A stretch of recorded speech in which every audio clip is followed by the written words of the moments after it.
Oh, all right. Good evening, ladies and gentlemen. It is your girl, Mitch Gaming, and we are live tonight with the Three Crowns Pro Scrim series. And for tonight, I am not alone. I am joined with an amazing co-cast, I can say that. But Clutch, you can maybe introduce yourself and tell us what to expect here in the Pro Scrims tonight.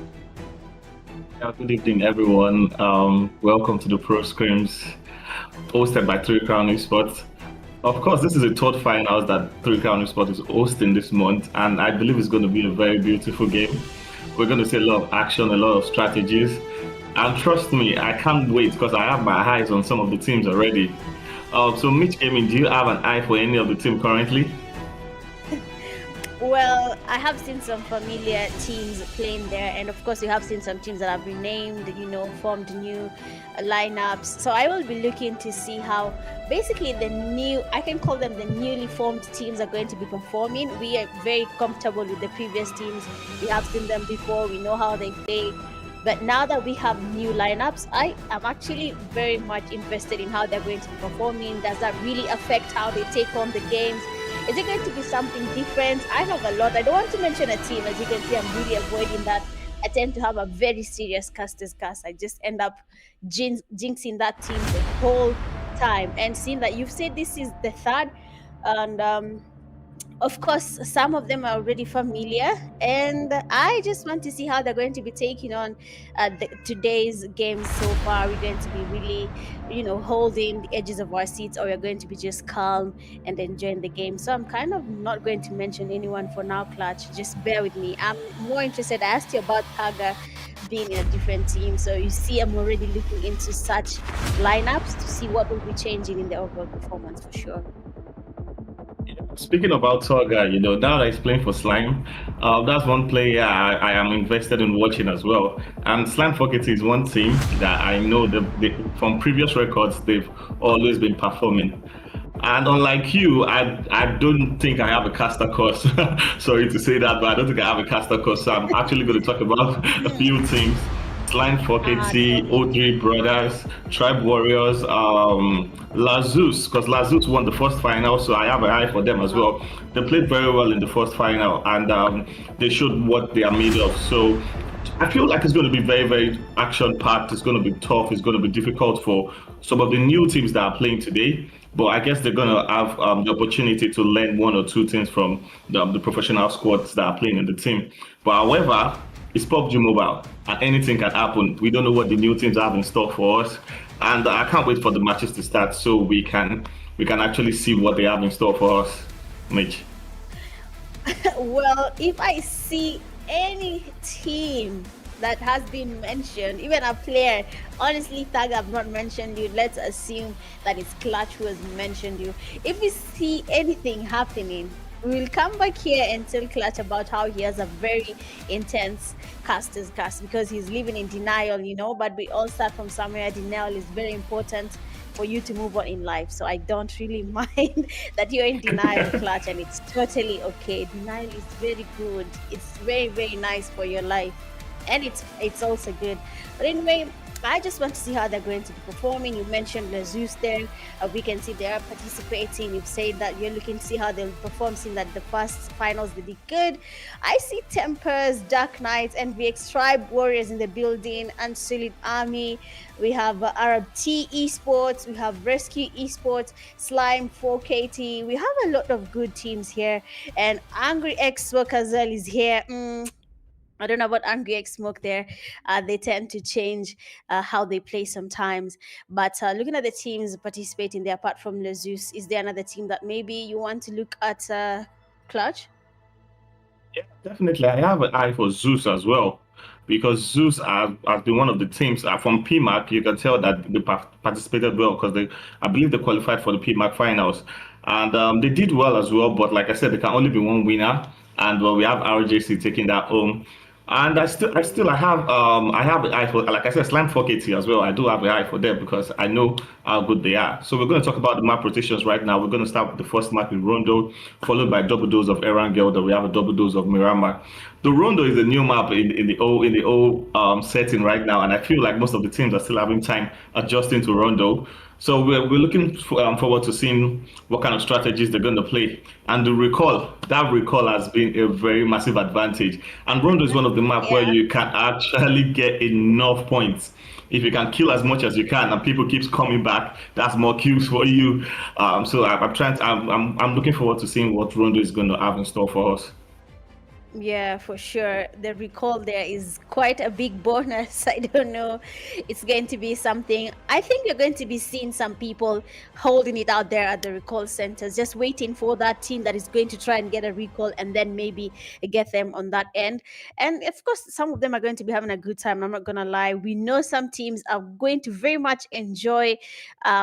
Being here in Rondo, it is a new addition to the esports scene for PUBG Mobile, removing Sandhawk. Quite sad. It was the shortest and fastest map, but now it's gone, and I think it's going to be giving us mixed emotions here and there. It's totally okay.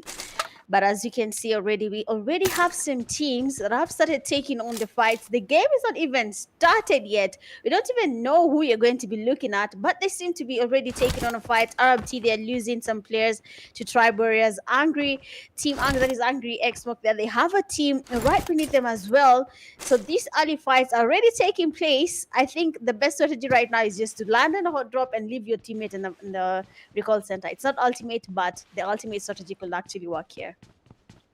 Yeah, honestly, I agree with you. If our team's playing right now, I'm just going to send 3 man to go take a fight. 1 man is just going to be waiting to recall the three if they lose the fight. I feel like that's the best strategy right now for Rondo. And the kill feed keeps lighting up, honestly. Like, it is just the beginning of the match, and we have a lot of people taking a lot of shots. I don't even know where to start from, because the kill feed is not going to stop lighting up. We have to, oh my god, did I just cast across Toga? Because Toga just took enough there. Toga just took enough there. We have the boys of VORTEX first, and then DL in the building. They're taking a fight with themselves. I feel like VORTEX Fox is holding a good angle because it's preferring the doors. Yeah, that's actually true. Yeah, it's actually true. Mitch, I'm gonna have you take over from me right now. No worries, no worries. And it seems like Vortex Force, like you say, they have an advantage there. We have Hope really doing a number on the team. Right next to them, there we have a couple of there. Oh, we have a Steel Camper, and that's gonna knock in the Thirst. And of course, Roshiana there will be going in for that push. My team just got eliminated there. And what will stop me from going in? Oh, this is RC. That is RC. That is Rashiano. Oh no, he's just in that team. Okay, let's see. So Rashiano is probably going to be trying to get a clutch happening here. The S12K in hand here, pre-fires here and there, probably looking for that advantage. Going to be a very hard battle. See that he's outnumbered, basically surrounded in every single angle. It is going to be a very difficult time. Another teammate does get knocked and thirsted. Not a good look. But for DL there, they're still going in again. They want to go in for that push. We have some players there putting some pressure. And Deadline Esports will be going back to lobby. Really unfortunate again. Early fights, not a good look. But if you win it, well and good. If you do not, then your team does get to face a lot of trouble.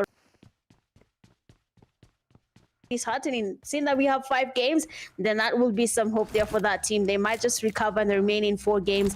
But we'll be seeing if that's going to be the case. But for that game, GG's and well played. Honestly, we cannot say anything else other than basically try next time. Angry X-Smoke, they are losing a couple of players as well. Slime KT taking on a fight.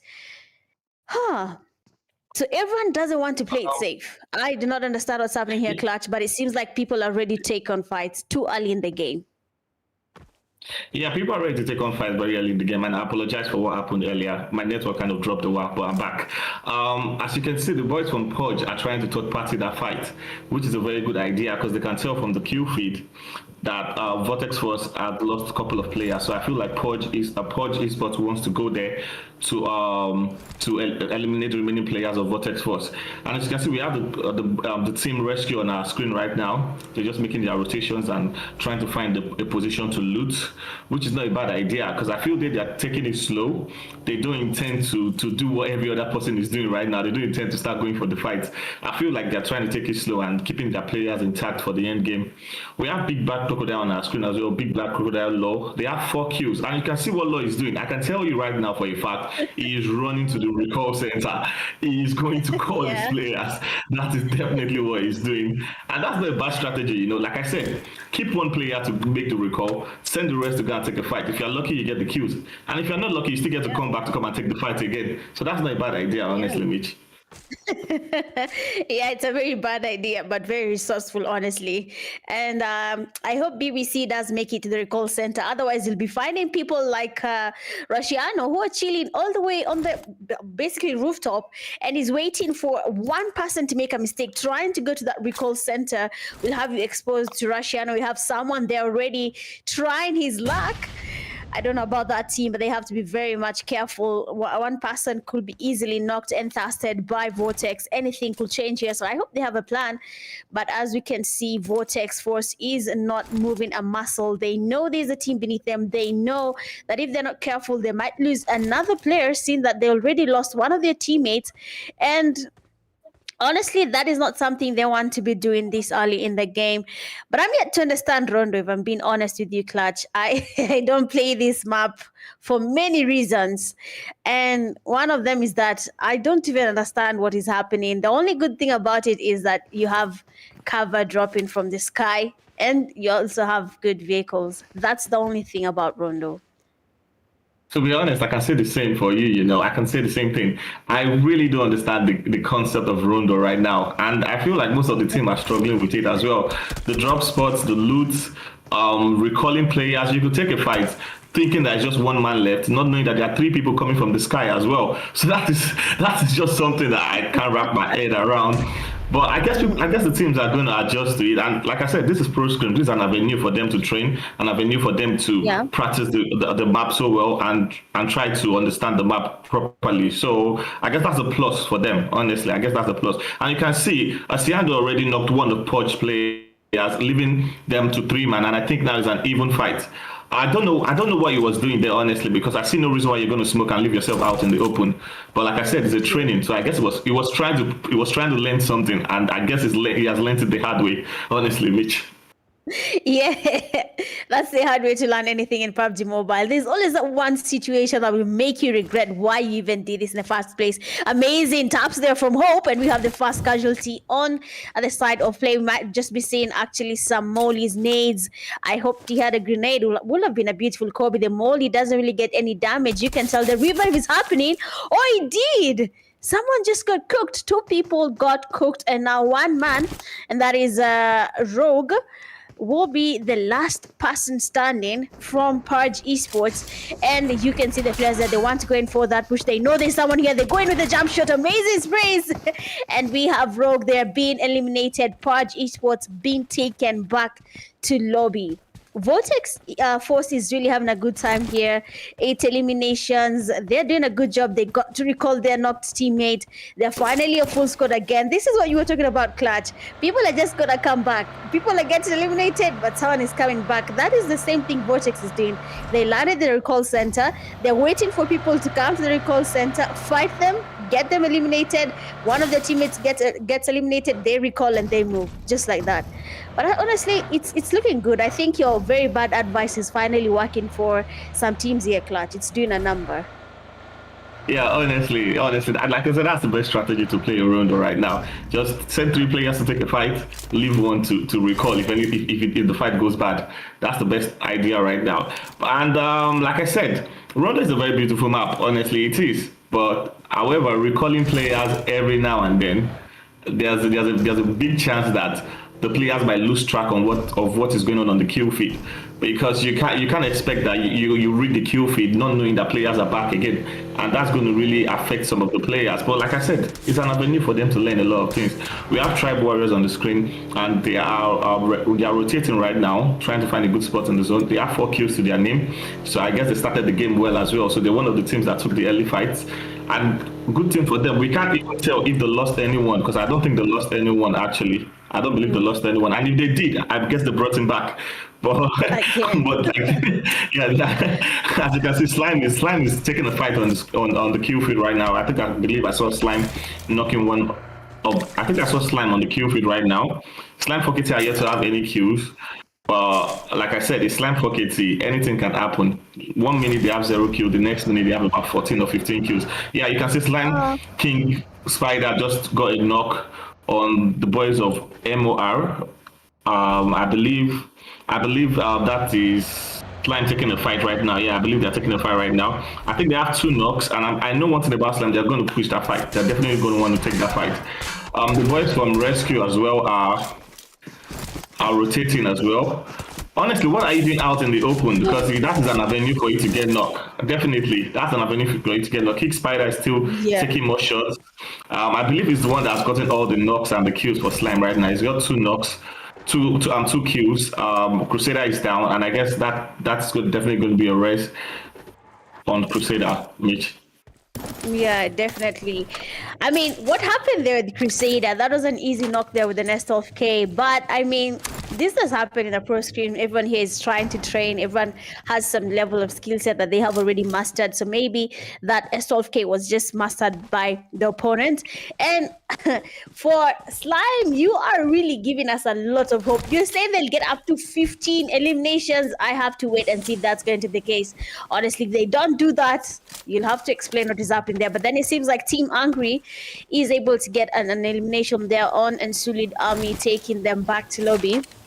That means UNSULLIED ARMY here is already down a number, and the recall center is about to stop, and the players will no longer be able to get their revives anymore. They will just have to fight with less numbers, with less players in the game. They'll have to find a way of surviving, and we'll be seeing if that's going to be an easy run for the teams that are already very comfortable with the fact that there's a recall center to get them continuing with the games.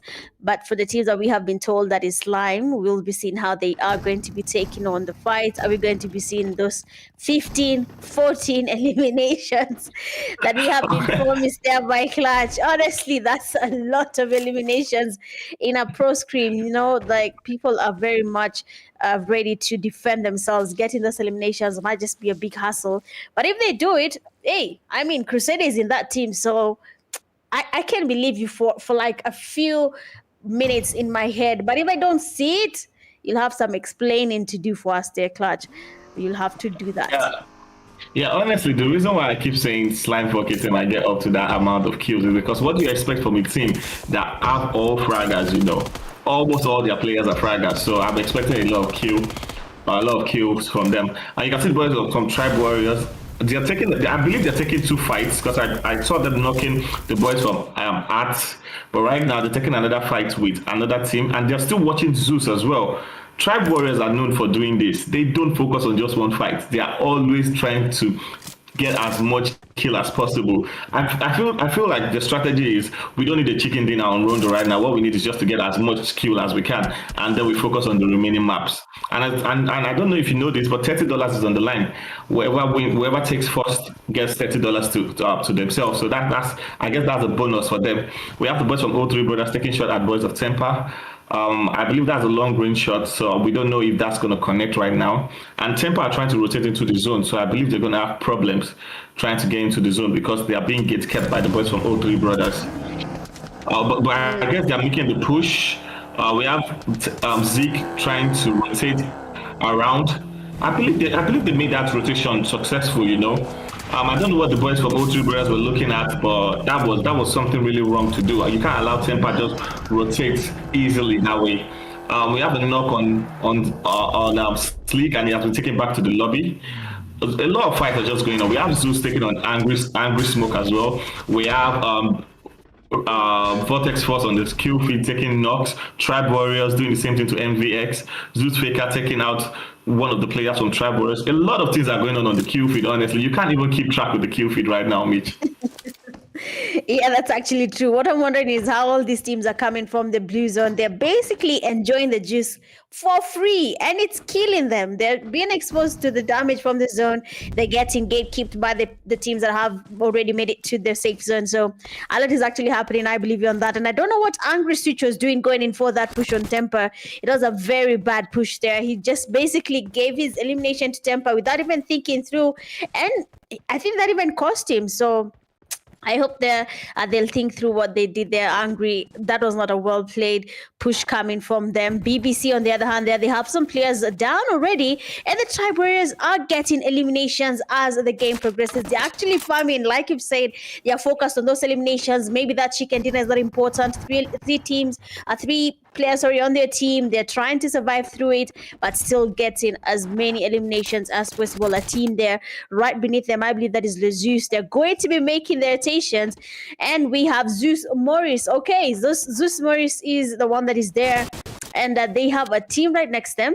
They will be forced to take on a fight. When you look at the northern side, basically, they have a team. The amazing sprays on Tribe Warriors. He was touched all the way to lobby by the players there from ZEUS MORIS. They're really putting on the pressure. They're getting their sprays connecting. Rotations are happening from VORTEX. So everyone right now is in this hotspot, and we have a dark player being pushed. The amazing sprays, amazing knock the UMP, but the cover they are coming from D3 Brothers.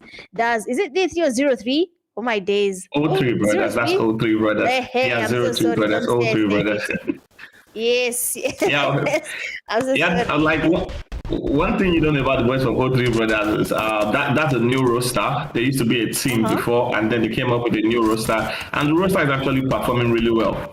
Honestly, the roster is performing really well. Oh my God, that's a beautiful note from ZEUS Logic. The boys from VORTEX Force are trying to rotate into the zone, but I guess they're having difficulties because everywhere on the zone is currently covered right now. And this is stage 6 of the zone. You can't afford to be outside in the blue.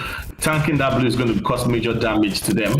And I believe that's going to be the end of VORTEX Force, because I don't see any way they're going to come into the circle right now. The boys from Slime are 2-man up, and I believe I asked for 14 or 15 kills from them. All I'm seeing is 2 kills right now. So I guess I might have been wrong. I might have had the wrong impression right now. But Toga is still alive, and we know Toga. We can do what 4 players can do. So let's see what he's going to do here. He has the players on Tribe Warriors pushing up on him.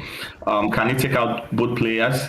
That's a beautiful grenade, but is it going to get any damage? No damage done. And by now, I feel the boys from Tribe Warriors already have an information of where Toga is. All they need to do is find a way to push him.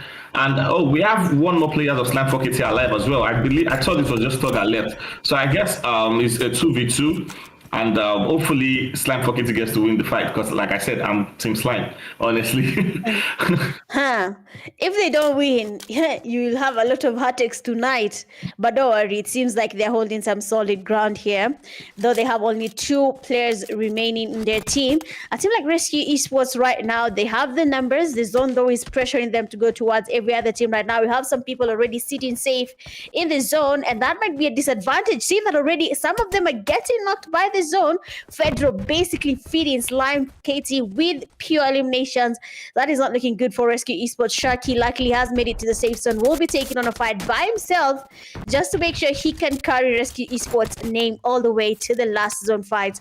Or you'll be seeing if that is something that will be doable. Otherwise, it will be a very hard thing to survive if you cannot be able to manage a fight by yourself. Looking at ZEUS MORIS, on the other hand, there are 2 players by the zone. A nade coming from Logic. Unfortunately, the nade will not be making it. Same to Thugger's grenade. And the nades are coming from every single side. Both parties are trying to cook up nades towards each other. You have told me about how Thugger basically by himself there, he can do something. So I'll be seeing if he'll do anything. What? Oh, I thought that was a grenade. But ZEUS MORIS there has been eliminated. Tribury has been exposed as well. Some damage on their side. Grenades getting cooked up as well. VORTEX Esports closing in where we had the fight. And we might be having a fight of the century. It is the last zone fight. All the teams are fighting for this warehouse. Everyone needs a chicken dinner. Even though some of them don't have good elimination points. But what is VORTEX doing at 18? They just outnumbered you, Slime. Clutch. Slime is not there. Look at VORTEX. 18 eliminations to their name. Huh. Oh, seems I lost their microcast. I'm not sure. But before I'm back right now. I'm back right now. Welcome back. Yeah, my network keeps dropping. I'm sorry about that. But I'm working on it as well. So we have the boys from Rescue. We have 4 teams left. We have Rescue Esports. We have VORTEX Force. We have Slime 4KT and Tribe Warriors left. For now, Slime 4KT are the ones with good cover. So I believe they have an edge over the rest of the teams. But I feel like they are surrounded. So definitely the other teams are going to be waiting for one fight to break out. As soon as the fight breaks out, we're definitely going to see a third party or probably a fourth party right now, Mitch. Yeah, probably. We'll be seeing a lot of parties. And for Slime, they're basically in the safest place. Look at, oh my days, Thaga. Thaga is just enjoying himself. You know, you said something about Thaga. You said he can fight like a whole team by himself. So I think the news just got to him. He's like, all right, chill. Let me now cook for you guys. Let me show you something. And probably we're going to be seeing that. But it's going to be a long stretch, seeing that all these teams are finally closing in on where Slime 4KT is. And the nades coming from the players from VORTEX might just be the thing that will do the deed on Thaga. We have hope they're cooking up one beautiful grenade. He canceled the grenade. That nade goes in. Oh, does get the damage there on Thaga. Doesn't really connect yet. The Kobe doesn't come in. But look at that nade from 77K. Does get a knock there. Tribury is eliminating the last player from RC. That is Sharky. Taking him back slowly. Now they need to get the revive. Mollies from every side. Nades. They want to make sure Tribury is not getting the revive. And 77K will be making sure that's not possible. He's going in for that push. Tribury, on the other hand, he knows the push is coming. He's ready to take on the fight. Luckily for him, Slime does retreat and avoid this fight. Now Thaga and his teammate are holding that warehouse. They don't know what to move. They're probably going to be using that to their advantage. They have the warehouse. It does have some cover to it. Everyone else is on the outsides of the warehouse. They're going to be staying there for a while. The zone is closing in. And it's going to be a matter of you have to fight whether you like it or not. Tribe Warriors back to their numbers. 3 duos in the game. Zone closing in. We have VORTEX being eliminated by the zone. And the game just came to an end. Easy. Slime. Wait, Clutch, don't say it. It's just a chicken dinner, but not the 18 eliminations, okay? Just a chicken dinner. Just a chicken dinner. Yeah, it's just a chicken dinner, but I'm kind of glad that they won the game, honestly, because like I said, they had a good position in the zone. They had cover, unlike other teams, and they got blessed by the zone. So I guess that's one of the reasons why they had a chicken dinner there.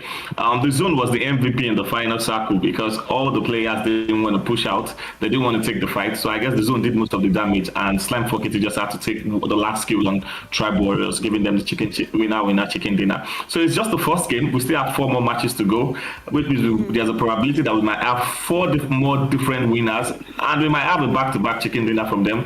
We can't tell, but you guys stay tuned and keep watching, honestly, because we have double dose of Murama coming up next. Mitch, what do you have to say? I can say the caster's cast is real, and 7 just said it. You just cast Slime 4KT. Oh, anyway, it's totally okay there.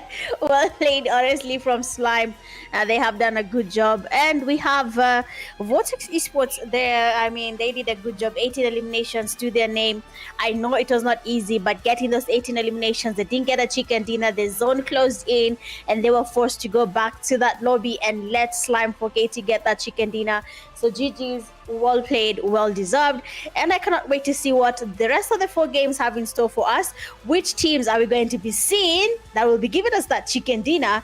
Because otherwise, Slime doesn't want Clutch to mention their name anymore, and I think that works for you, Clutch, right?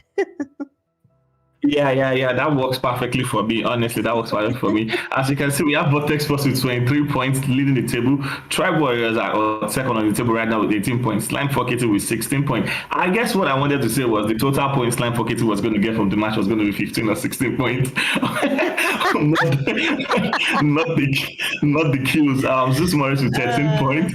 Rescue Esports with 9 points. O3 Brothers, which, like I said, is a new squad. And I'm kind of impressed at what I'm seeing from the new squad with 7 points. Temper. mhm. Temper, we know you can do better than that with 6 points. But like I said, it's just the first match. Let's see the second half of the table. We have BBC Big Black Crocodile with 4 points. Dark Knight with 3 points. Deadline Esports in 11th with 2 points. Unsullied Army with 2 points. RFT Esports with 1 point. Purge Esports as well with 1 point. Marauders with 0 point. And No Vex Esports with 0 points. Mitch, the table is kind of shaky right now. The second half of the table is kind of shaky right now, but we don't know what's going to happen in the remaining matches. Like I said, it's PUBG Mobile. You can't predict what's going to happen. Once you are zone Yeah. blessed and you know how to use the zone well, I guess you might be lucky enough to get the chicken dinner like Slime for Kitty just did. That's actually true. But who are we to know other than wait for what is going to come? For now, guys, we are going to be taking a very quick, short break and we'll be right back. Of course, your casters are not going anywhere, and so should you. So we'll be seeing you guys after the break. BRB.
And we are back, my good people.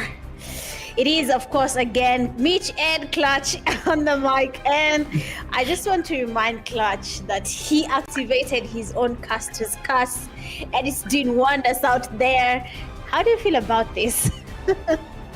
Honestly, I feel like the caster course was not fully a caster course. It was a little bit of caster course because I did talk about Toga a lot, and it was alive to the end of the game. And I did talk about Slime, and they end up winning the game. They might not have gotten the amount of kill I wanted them to get, but at least they got a chicken in, and I'm kind of happy with that. So what I'm going to do right now is I'm going to stay away from talking about the teams because I don't want to be called out again. So the second match is going to be starting soon, and it's an errand girl. I guess there's no recall this time around. So once you're dead, you're dead, and that's kind of something that I'm kind of excited to watch because then the players can keep a track on what's going on the kill feed, and they can know how many players are left for each team, so they know if it's going to be a good crash or they just have to stand back and take shots from afar. Double dose of Erangel coming up, and after that we have a double dose of Mirama. So for Erangel, Mitch, what team do you have in mind, or do you want to stay away from the teams as well? I want to save myself. I wish, but you know what? I'm just gonna do it. So just looking at game one and how the teams have played, I think I can give it to Vortex for game two, that is in Erangel. They look quite promising, and I feel like they can do more of that when we go into the second game. So I will choose Vortex for this second game, and may the blessings of being a caster follow that team till the end. I promise you. Yeah, so right now I am hoping you just activated your own caster code so I can call you out on the next game. As for me, what team do I have in mind?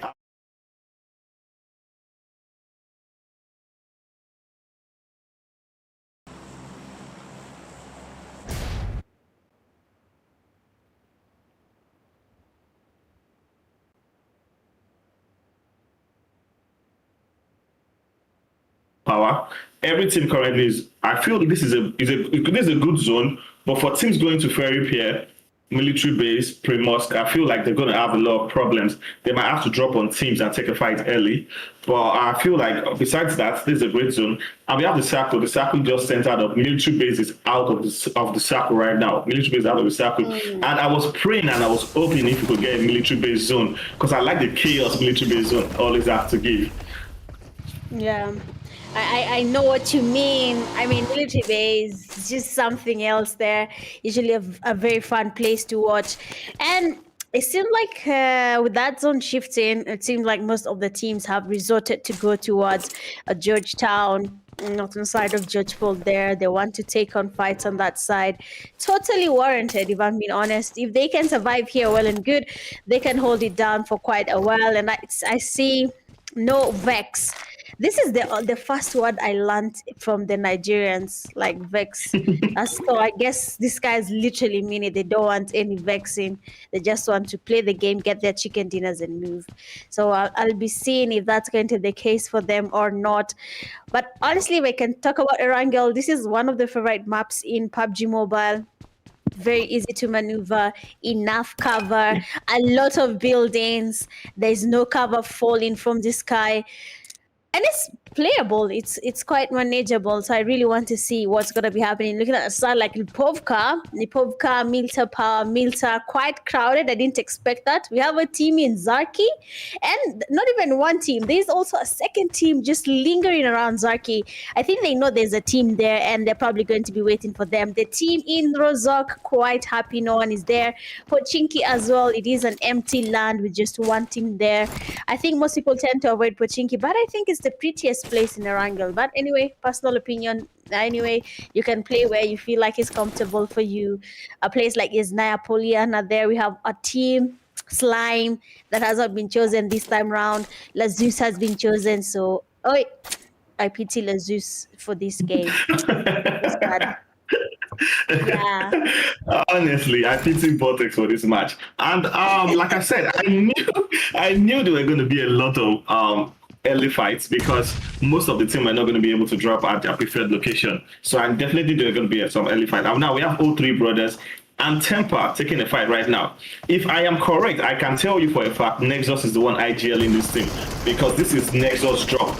Oh my God, they overcrowded Fruzy and is been taken out. Temper, I believe they heard what I said in the last game, and they're willing to show what they are made of this time around. As the boys from O3 Brothers are getting out of there, one man down, and they're like, you know what, we need to get out of here. We don't want to lose all our players. We need that momentum right now. Dying early is not going to do them any favor, and that's a good decision by them. Like you said, a lot of fights. We're expecting a lot of fights from Angry Smokes and Vortex Force. You can see Vortex Force is in trouble already, because Angry Smoke is in the same location with them. And if I remember correctly, Mitch, that was the team that you chose. Yeah, well, listen. The time has not yet come, so let's relax, everybody. Let's just watch the game. Do not succumb to Clutch's words. Ignore them, all of them. Just relax with me, okay? I have faith. But of course, as I keep on the faith here, we have Tribe Warriors going in for that push. They want to take on an easy fight here. They feel quite confident. They have a good number of knocks on their side. They want to go ahead and maybe get more. But the Dark Knights are not taking any L's. I've seen Dark Knights play before. I know they have potential. Darkness being one of them. There's no way he's going to let his name manifest in how he's going to be going back to lobby. He's probably going to need something there. A bit of grenade. Bounce towards the Darkness. Does go away. And of course, the players from Tribe Warriors going in for that push. Shutdown in his hand there from Darkness. And that S12K is basically the worst weapon to go against. And we have the players there from Tribe Warriors easily wiping out the Dark Knights. It is a very dark night here for these guys. We're just getting started for Erangel, and they're already in lobby, Clutch. I mean, some teams are going to lobby a little bit early, I think. Yeah, Dark Knight, they're a beautiful team to watch as well. But going up against Tribe Warriors in the close quarter combat, I definitely feel that was not a matchup that was fair, honestly. Because if you know the guys on Tribe Warriors, they enjoy close quarter fights. They like taking fights. They are always looking for a fight. I'm telling you, once they are done looting right now, they're definitely driving around, looking for the next team to crash upon or the next place to take a fight. And that's something beautiful about them. They are always they're always racking up their eliminations. But I feel like they need to work on placement points as well, because eliminations are fine, but you need to be able to balance both. If you can't balance the placement point with the eliminations, I guess that's where you might have a lot of problems on the table. But currently, Tribe Warriors, like you can see, they have 4 kills. They're the one leading the table right now with 4 kills on this map. And that's a good start. I guess their blood is boiling. Their energies are high. So I'm looking forward to who is going to try to stop them in this match, honestly. Yeah, I mean, they have a lot there going on.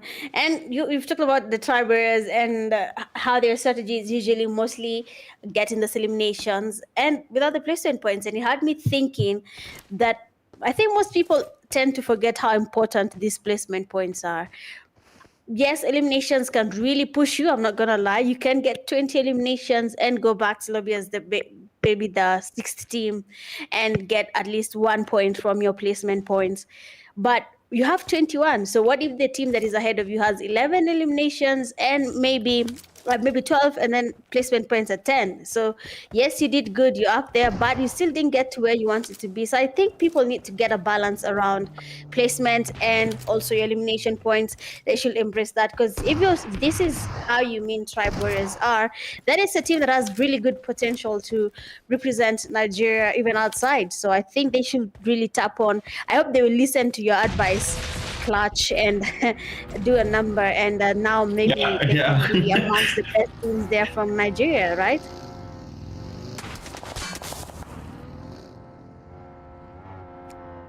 Did I lose Clutch?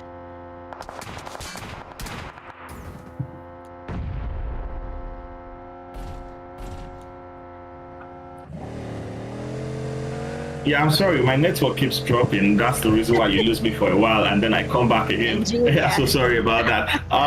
Yeah, honestly, the boys of Tribe Warriors, they're an amazing team. Honestly, they actually have the potential to represent Nigeria, and I think I'll put them as one of the. I'll put them in top 5 when it comes to Nigerian teams, because they're always performing on all the high and interesting tournaments, and they always represent well. Honestly, they do their best to show what they are made of. They have the potential, honestly, but like I said, they just need to work on the placement points. We have the boys of Purge and Rescue Esports right now taking a fight.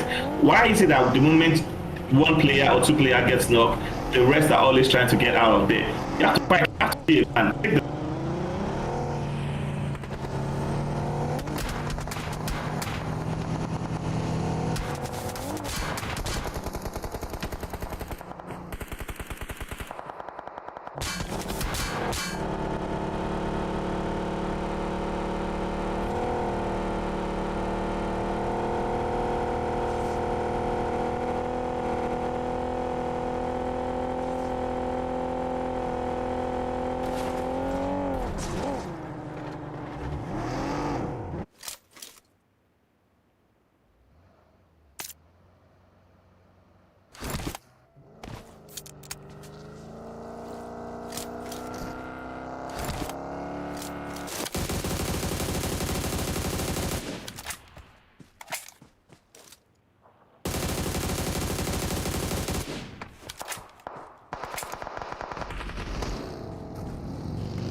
the name, right?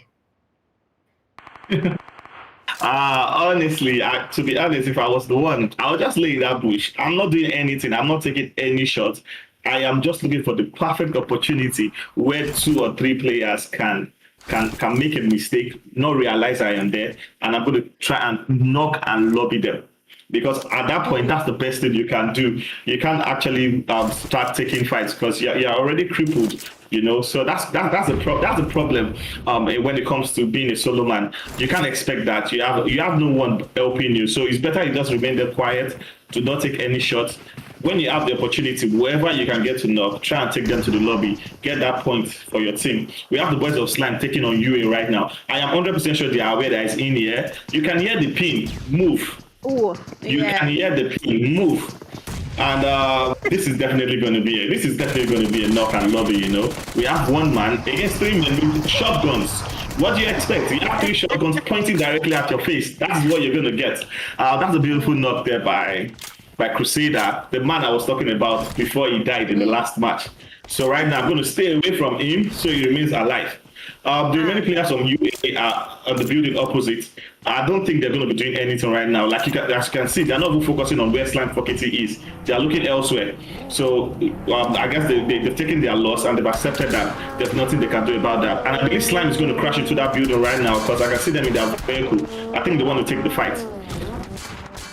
Probably. I think so as well. They're really trying to scout the area, and it seems like that knock they were looking for is finally there because now SARS is down.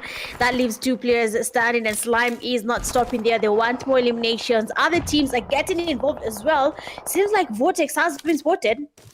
and one of the teammates is already down, and probably they will be taking on a fight, seeing that once you get a knock on any team, that does give you some sense to go at least for a second knock and then a push. So we'll be seeing whether they'll be fighting or not. But for the Slime team, they have their teammate down, they're figuring out, are we going to get the revive, are we going to be pushing? Nade's going towards them. Right now, Slime is not having an easy time. They took on a fight, they are exposed on the open ground, they have people third party in the fights, grenades on their teammates, and Guts is going to be forced to take on a fight whether he likes it or not. He's going to try cook up a nade, probably get one connecting, but as you can see in the building there, Unsullied Army is waiting, and as soon as we have Guts going in that compound, we'll have him getting knocked and thirsted, because these players look at easy. Oh wow, this is ultimate campaign. No way. It was a good thing that. It was a good. What? That was a beautiful spray by Easy there. That was a beautiful spray. I can tell you that wasn't easy because they were in the smoke. He had to make sure that shot was perfect. And there's so many teams third party in this fight, so I guess that's the reason why Slime took a while before they could crash this compound. We have BBC third party in the fight. We have Tribe Warriors as well third party in the fight. So I guess Slime Focket is trying to look for a way to eliminate this remaining two players, because I feel they want to take this position away from them. All three brothers as well have a vision on this fight as well. And Guts, you need to leave there, because I can tell you for a fact that place is not safe. Now you have a better position right now. You can see Guts with the grenade. What's it going to do? That's a beautiful grenade. Is it going to get any damage? No damage done. And I believe I like what UA are doing right now. Solid Army are playing with the smoke properly. They're using the smoke to block the visions so they can have time to take on the solo players one by one. And Slime Fockety, as much as I talk about you guys took this fight the wrong way. You guys are giving them 1v1s, and I'm pretty sure you guys would have ideas that there are other teams in the vicinity. Crashing that fight was something that you didn't need to spread yourself out. You could have taken the fight from the position where you guys were coming from, because you know there's no one behind you, and you had more chance to actually take that fight properly. But like I said, UA as well played well. That was a beautiful grenade there by Toga. Toga is showing us what it's made of. We have Easy left. Is it going to be an easy wipe for Slime Fockety, or is it going to be an easy wipe for Easy? I see. It's probably going to be an easy one either side, depending on who's going to be taking on that fight. They do not know where they are. The revive is there, and it seems like Guts finally heard where they are, going in for that push. Estol Kane hand, their jump shots might just be registered, and a player does go down. Now it's going to be up to Easy to take us through this fight, and now Guts is quite distracted, quite low, and Guts is going to be at a disadvantage right now. Easy knows this. Thugger goes in, and it was an easy wipe there for Thugger. He does take on the last player from UNSULLIED Army, and they'll be chilling in lobby, thinking about their next steps for the next 3 games. But honestly, that fight you watch and your heart is happy, because whatever is happening is, I don't know if I can call it delicious, but it's perfect. Like, everyone is trying to survive here. Rescue Esports, the same scenario. We have ZEUS MORIS getting closer to them there. They might be forced to take on this fight. The heals alongside Pochinki, and never an easy way to be in. And a grenade does connect there from RC. And the Postman will be going again, because they know they have the knock there. They know someone is down. That team is going to be a little bit distressed for us to be able to go in for that push. But they have to be careful as well. Going in might just be a risky move if they're not careful. And we have Faker there. He does get the damage on Postman. He is quite low. He knows someone is on the left side. Faker cooking up a grenade. Might just be a Kobe if it's cooked well, but then no one is there to get that nade. We have a second nade going in, and RC Sharky will be going back to lobby. Madman on his knees as well. Faker cooking up the second grenade. He wants to help his teammate. He's down already. Faker looking for a loophole, looking for a chance. Maybe one knock will be enough for me to be able to get a knock on Madman, a revive on Madman, sorry, but that nade would have gotten a knock on Faker as well. And we have RC being quite aware. Postman's grenade might just be what will be taking Faker back to lobby. They do pass again. The nades are not connecting, but for Faker, he's the only person standing. DBS in hand there. RC going in for that push, trying to get the damage. Amazing knock, but then he's outnumbered by RC, and we'll have ZEUS MORIS chilling in the lobby. Clutch, I cannot tell a ZEUS for now. How do you feel about the games? What is happening now? Yeah, so I just wanted to point out something real quick. The 2 teams that we chose are actually on 2-man left right now. So I believe in the caster course now, honestly. But that was a beautiful fight there by Rescue Esports. On the other hand, I was about criticizing them because I see no reason why they had to push back into the blue to take that fight with ZEUS Esports. They could have waited on the EU. They had every sideline on ZEUS Esports there if they tried to rotate or they tried to do anything. But it worked out well for them. Like I said, I'm a caster, they are the player. I believe they know better than I do. But that was a beautiful fight. Like I said, Tribe Warriors always looking for the next fight. They're rotating, they have enough compound to take, but they are looking for where they can get a fight. And that is one thing I like about this squad. They don't rest. 8 eliminations. They were on 4 eliminations when we first saw them, and now they have 8 eliminations. They lost 1 man in the process. But I feel like that's not a bad price to pay for 8 eliminations, honestly, Mitch. Yeah, it's not. As long as you're still standing, the numbers are good, then I think it's a win-win at the end of the day. 8 eliminations, 3 players still standing. I think that's a good show for them. But for Tribe Warriors, I want to see what the game will look like if they decide to hold back. If they decide, okay, for this game, you're not going to be taking any fights. We're just going to be waiting for the fights to come to us. If we win them, well and good. But let's do a very slow game and see what happens. That would be a very interesting play coming from Tribe Warriors. And maybe we'll be seeing a different outcome. Because I know for some players who are comfortable with the aggressive plays, as soon as they try to become passive, it does get a bit tricky for them to settle down and wait for the fight. But so far, well played there from Tribe Warriors. 8 eliminations, good stuff coming from you. Still holding there by the edges of Rozok. They are aware that there's a team right in front of them. Oh no, that is VORTEX. I'm so sorry, VORTEX. I did not mean it. I was just joking, but it seems like it does follow them there. So, but you know what? I'm not losing hope. They might actually survive that. In case they're able to take on Tribe Warriors, they might actually survive this. Look at what they have done there. Hey, they're quite low. They have actually a knock on Hope. It's not good there. It is not looking good. Lahali. But anyway, clutch.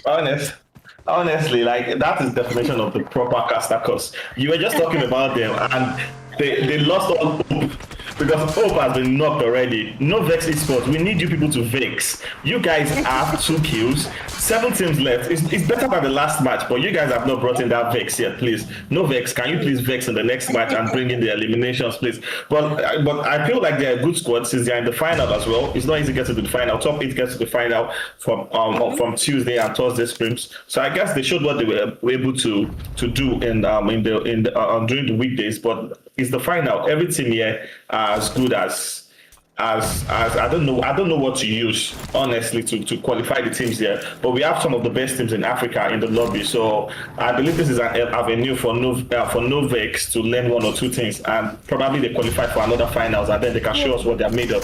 Tribe Warriors taking on VORTEX Force.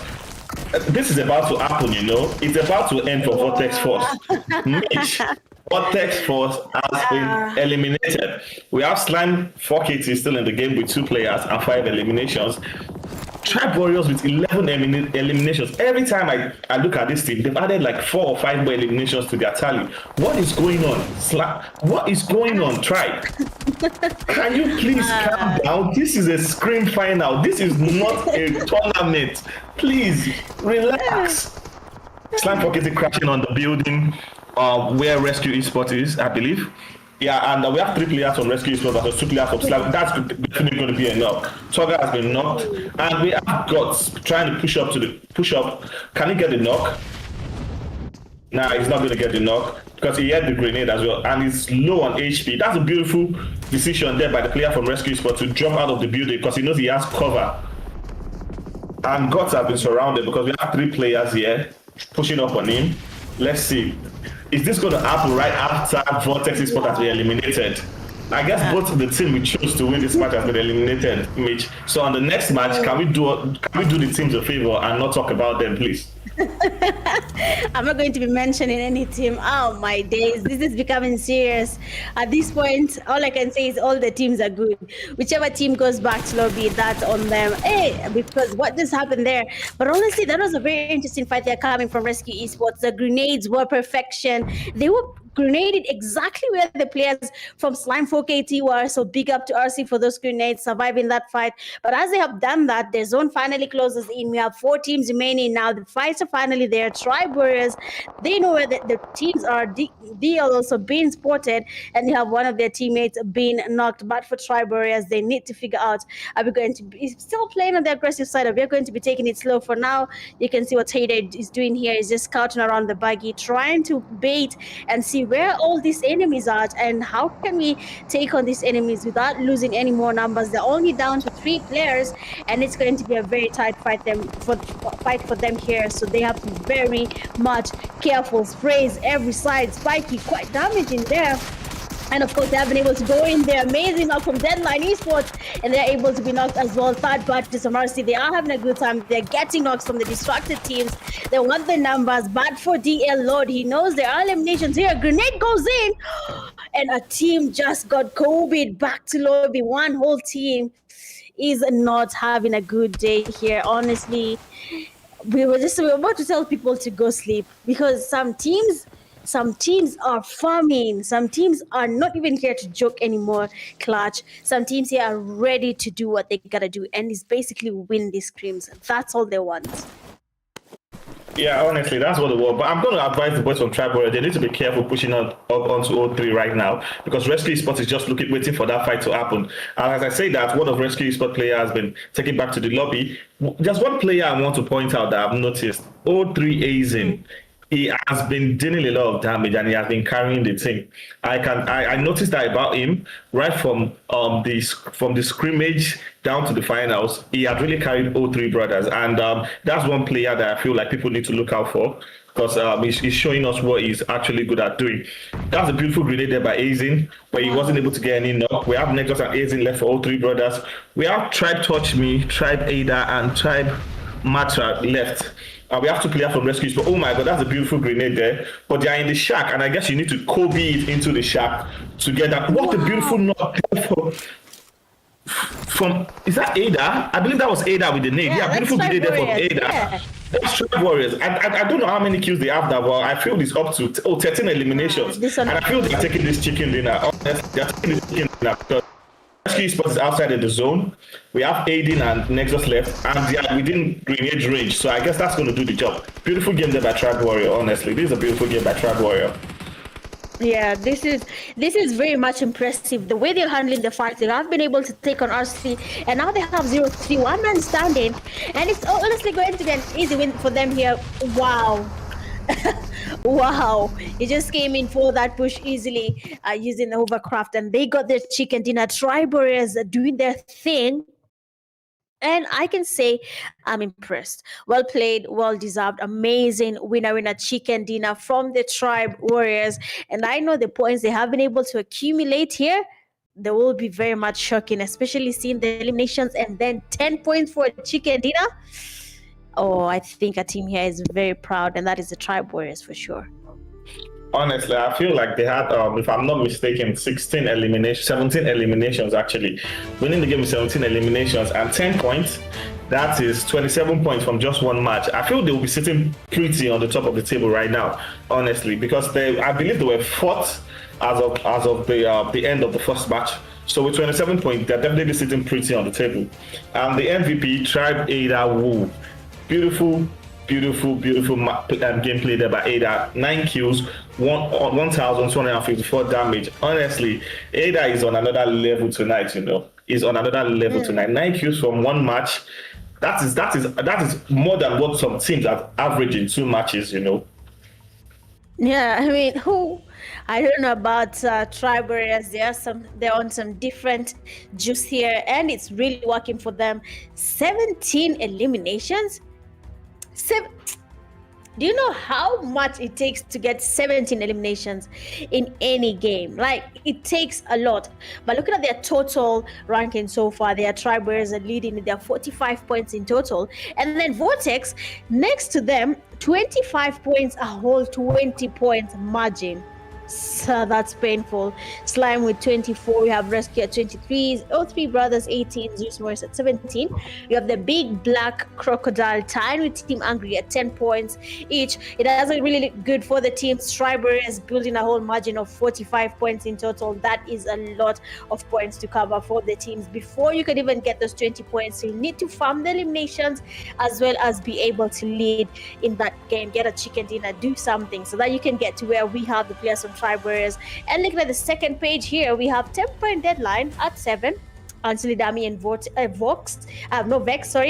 4. Dark Knights at 3, and then RT Esports 2, Pudge Esports 1, and then what? Marauders. What are they rating? What are they rating here? It's fine. Zero total points. I'm confused. The name is confused in my mind. Oh my days. I'm so sorry. Raiders? Hey. Yes. Okay, continue raiding, I guess. Actually, Marauders are getting raided, They are getting raided right now, honestly. So there you have it, guys. That's the end of the second match. Tribe Warriors sitting pretty. If they didn't play the first match, just that match alone, if we decided not to even give them the placement point, 17 points that they had in that match, we still have them sitting in 5th.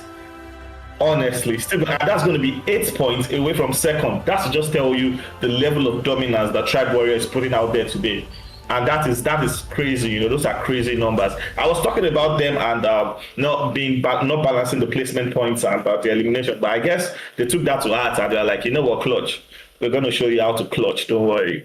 And that's something that I'm looking at. So guys, we're going to take a short break, and when we're back, we have the next match of Erangel. Stay tuned. Don't go anywhere. We'll be right back.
Yeah,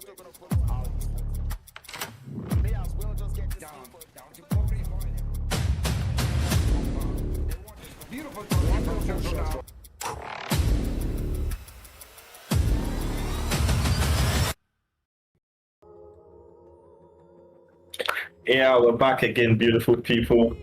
And this is the third match of the Pro Scrims series. This is the third finals that we're having this month. We have 16 teams competing for a prize of $30. Like, it's a training session for all the teams, but I guess we're having fun. And Tribe Warrior is actually doing a great amount of damage. They're the ones sitting on top of the table, 45 points right now. 20-point difference from between them and the second place team. And it's been a beautiful we have had beautiful two matches. We're looking at Arangel for the third match, and we hope it's going to be as interesting and action-packed as the last match that we just finished witnessing. I'm here with Mitch. We have done our deal of caster course, so I think I have a better idea now. The thing is, we are not going to pick the teams that are going to win right now because the odds of them dying are very high. So we're going to wait for the fourth or the fifth zone, and then we'll pick a team that we think is going to win. If that team dies, then we finally stay away from all the teams. What do you think about that, Mitch? I agree. At this point, honestly, I feel like I'm going to even shy away from mentioning a name because what? We have never seen such a serious casters cast in a very long time. So we're avoiding this clutch. Let's just watch the game. Let's enjoy it with the viewers, and then we can let the viewers actually pick for us and tell us the team they feel like is going to win, because I don't think there's a viewers cast. That doesn't happen. So they can tell us there, and then we'll now say it. We'll not pick, let them pick. Yeah, I think that is a very good idea. Then I think that's a good idea. We're just going to let them pick.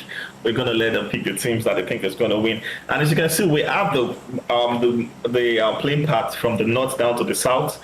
I am hoping I get a military-based zone because, like I said, I enjoy the military-based chaos. We have the teams that landed in Zaki, Giorgio Pole. I think Pochinki will still be able to get to Pochinki, but teams that landed in Zaki, Giorgio Pole, Ruins, they're going to have difficulties getting to their drop spots. Most of them are definitely going to opt for the option of landing somewhere, finding a vehicle, and rotating directly into zone. But teams that didn't get the chance to drop a military base, I definitely know that there's going to be a team dropping a military base this time around, and there's going to be a team dropping in Novo. We might actually not see a lot of fights in prison, Lipovka, Milta Power, Milta like we did last time. But then this zone came and said, no, this is where I want to be. So I want the chaos to happen exactly where the chaos started from the beginning of the last match. And like you can see why I'm saying most of the teams, I think they find it easy to get to their drop spot. But we're still going to have O3 Brothers and Temper fighting for Lipovka. I think at this point, it is a fight for who owns the drop spot, and both teams are not ready to let go of that drop spot. So I guess they enjoy fighting for it. Yeah, of course. They love the thrill that comes with, fighting for sport. And as you can see already, we have a team that is VORTEX, and they are taking on an early fight. They are ready to take on the Raiders. I think that is the team that we have been asking about.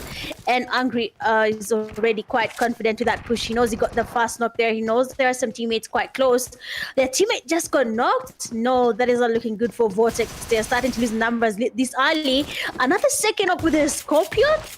No, this is not looking good for the Raiders. Honestly, they're losing numbers. Two of their teammates are knocked and dusted. They have another push there happening, and we can see Angry ready to take on a whole clutch by himself. He's not losing any hope. He's quite confident. His teammate joining him there with that push. He can see.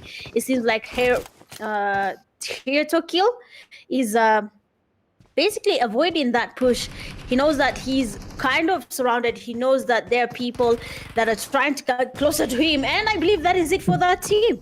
I think you see, we stopped mentioning teams, and now look at VORTEX early in the game, 4 eliminations, and the game has just begun. Do you know the irony of the name Here to Kill? The irony of the name was it was there to die, honestly. And VORTEX Esports have 4 kills already to their name. The Marauders have been raided again. And that is another match where they are going out with 0 points. 3 matches, 0 points. We can't even have an average of that because the average of 0 is definitely 0. But I feel like they are learning. Like I said, they are learning, and I think next time they should try and avoid the early fights. Probably they could be able to play the long game and get some placement points if the Q points are not coming. But we have to like what you said is true, because we stopped mentioning teams and now they are performing. But when we did, they didn't really perform. But I can't really say they didn't really perform, because Vortex and Slime 4KT are second and third on the table right now. So I think they are performing, but not as much as we expected. And there's still 3 matches to go. Anything can still happen. We have ZEUS Faker taking out BBC Law. ZEUS as well have been taking a lot of fights, but most of the fights have not been going their way. If I remember correctly, they took a fight with Rescue on Pochiki Hill last match. Or is it Pochiki or School Hill? I think it was Pochiki Hill. Yeah, Pochiki Hill, and they lost the fight. But this time around, they're taking a fight with BBC.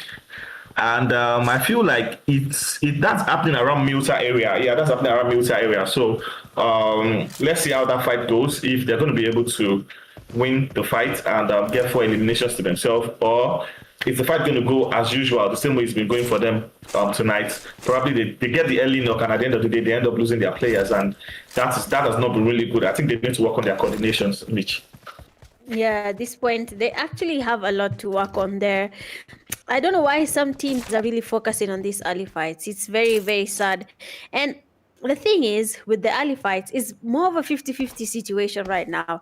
It's no longer I'm actually sure I'm gonna win this fight. It's 50-50. It's either we win and continue playing, or we lose and we go back to the lobby this early in the game. So a lot here is going to be on the line for these teams. I don't know if they are really familiar with how intense it's going to be once they are put in a position to figure out what next. But it's totally fine. I'm just gonna let them do what they gotta do. There's you talked about their fight there with RC and taking on another fight there at BBC.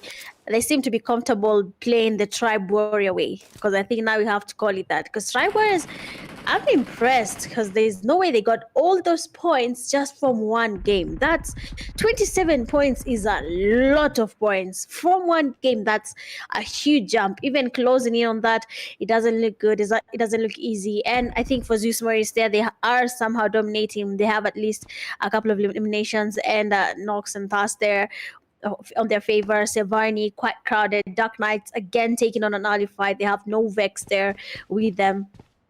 So I think Dark Knights now is the opposite of Tribe Warriors.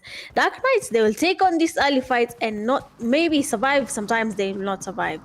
But we have mentioned a lot of Tribe Warriors, and now we can see it seems like they are taking on a fight, and I think we're indirectly casting them. We're mentioning them a lot. We should relax with that name for now. Yeah, honestly, you're right, because we've been mentioning them a lot, and if you notice, they lost 1 player already, and the second player is down right now. So I think we're going to stay away from Tribe Warriors. We're sorry, Tribe Warriors. We are really, really sorry. We apologize if this is happening because of us. But we have 2 players up from Tribe Warriors, and they're taking a fight with UA. Unsullied Army, let's see if Unsullied Army can win that fight. We can't tell. Angry Smoke is in the vicinity as well, because they are third party in that fight as well, as you can see. So I think it's a 3-way fight. Unsullied Army, I feel, has been eliminated from the lobby. We have Tribe Warriors and Angry Smoke left in the area, and Tribe Warrior is 1 man down. And Angry Smoke, yeah, I'm sorry, they took the smoke out of their name. They are now Team Angry. So yeah, I forgot about that. Yeah, so now they are Team Angry. So let's see how angry they are. Can you guys play the Tribe way? Because I believe that's what we're going to call it. Before I call it the Mad Monkeys way, but now I'm calling it the Tribe way, because Mad Monkey was supposed to be in the finals today. However, they had a clash with the tournament, so they were not able to show up in the finals. Mad Monkey has been on a tear as well. They have been eliminating people left and right. The MM team, they're one of the MM teams. Yes, the MM team. They have a new roster, and that roster consists of 4 fraggers, and those guys are doing damage to the lobbies, honestly. But today is Tribe Warriors way, so Tribe Warrior is taking that advantage and doing, you know what, Mad Monkeys are not the only one that can do this. Let's show the world, let's show Africa how we play. And that's not a bad strategy. If you can get enough kills, if you can get up to 10 kills in a match, I feel like you already have the placement points for first. Yeah. Just as I was glazing them, they have been eliminated, honestly. Yeah, you were indirectly casting them, man. You just got them eliminated while you were talking about them. Well, it does happen. I believe this is basically how tournaments are. We cannot even blame it because sometimes you're just very confident and the game doesn't really go to your favor and you end up going back to lobby. But you've mentioned a very interesting thing there. Mad Monkeys changing the lineup. I wish they were here. I needed to see that. I think that would be the biggest improvement I'll ever see. Seeing that, sorry to say how they performed there in the PMAC games. I'm interested now to see that new lineup. But anyway, I will find them some other tournament for sure, and I'll be there to cast and have a quick look at how they're performing. But as we talk about them, let's talk about these teams that are playing here in the 3 Crowns Esports Pro Scrim series. We are in the 3rd one, and we were told about a team like ZEUS. I'm yet to see them at their peak. And how they're going to be surprising is seeing that, again, Clutch mentioned them as a very promising team. So we'll be still waiting to see how they perform. For RC there, they seem to be having a fight there against Prodigy Sports. All the teams that have been performing really good when the game was still fresh are now kind of fumbling their place in the game. They're starting to lose in some fights there, but we'll be seeing if that's going to be the case there for RC or not. Well, the Dark Knights here making their rotations. There is a team right next to them there, and I will be invested on that to see if they're going to be taking on the fight or not. Everyone honestly right now is quite scared. Clutch, when we started, you saw how they were. Everyone was, fight. I think now they have changed their strategy. Yeah, honestly, I feel now that everybody understands the game. Everyone understands the game right now, and they are trying to slow the tempo down. And speaking of ZEUS, I just actually realized that they are not playing. We saw them on the graphics, but they are not playing right now. That is the reason why. I can't see them. Yeah, so that's the reason why we are not seeing them on the kill feed. I did think they were playing because they were on the graphics, but I guess they are not playing because I'm looking at the table right now. I'm not seeing anybody from ZEUS. I'm not seeing any name like ZEUS on the table. But this is a chance. Since Tribe Warrior has been eliminated early, this is a chance for the teams that are 2nd and 3rd. You see what I did there? I didn't mention their name. The teams that are 2nd and 3rd, this is a chance for them to try and close the gap between they and Tribe Warriors since they've been eliminated early. Beautiful fight there from Rescue Esports. I am sorry I was talking about other things while the fight was going on, and I didn't talk about the fight. But that was a beautiful fight there. That was a beautiful strategy there by Rescue Esports. They didn't bother running upstairs to take the fight. They just used their utilities, they used their grenades, and to get some easy kills. Nowadays you can't push up anyhow. You can't push people anyhow. Everyone has got a shotgun waiting for you. You push anyhow, you see anyhow, honestly.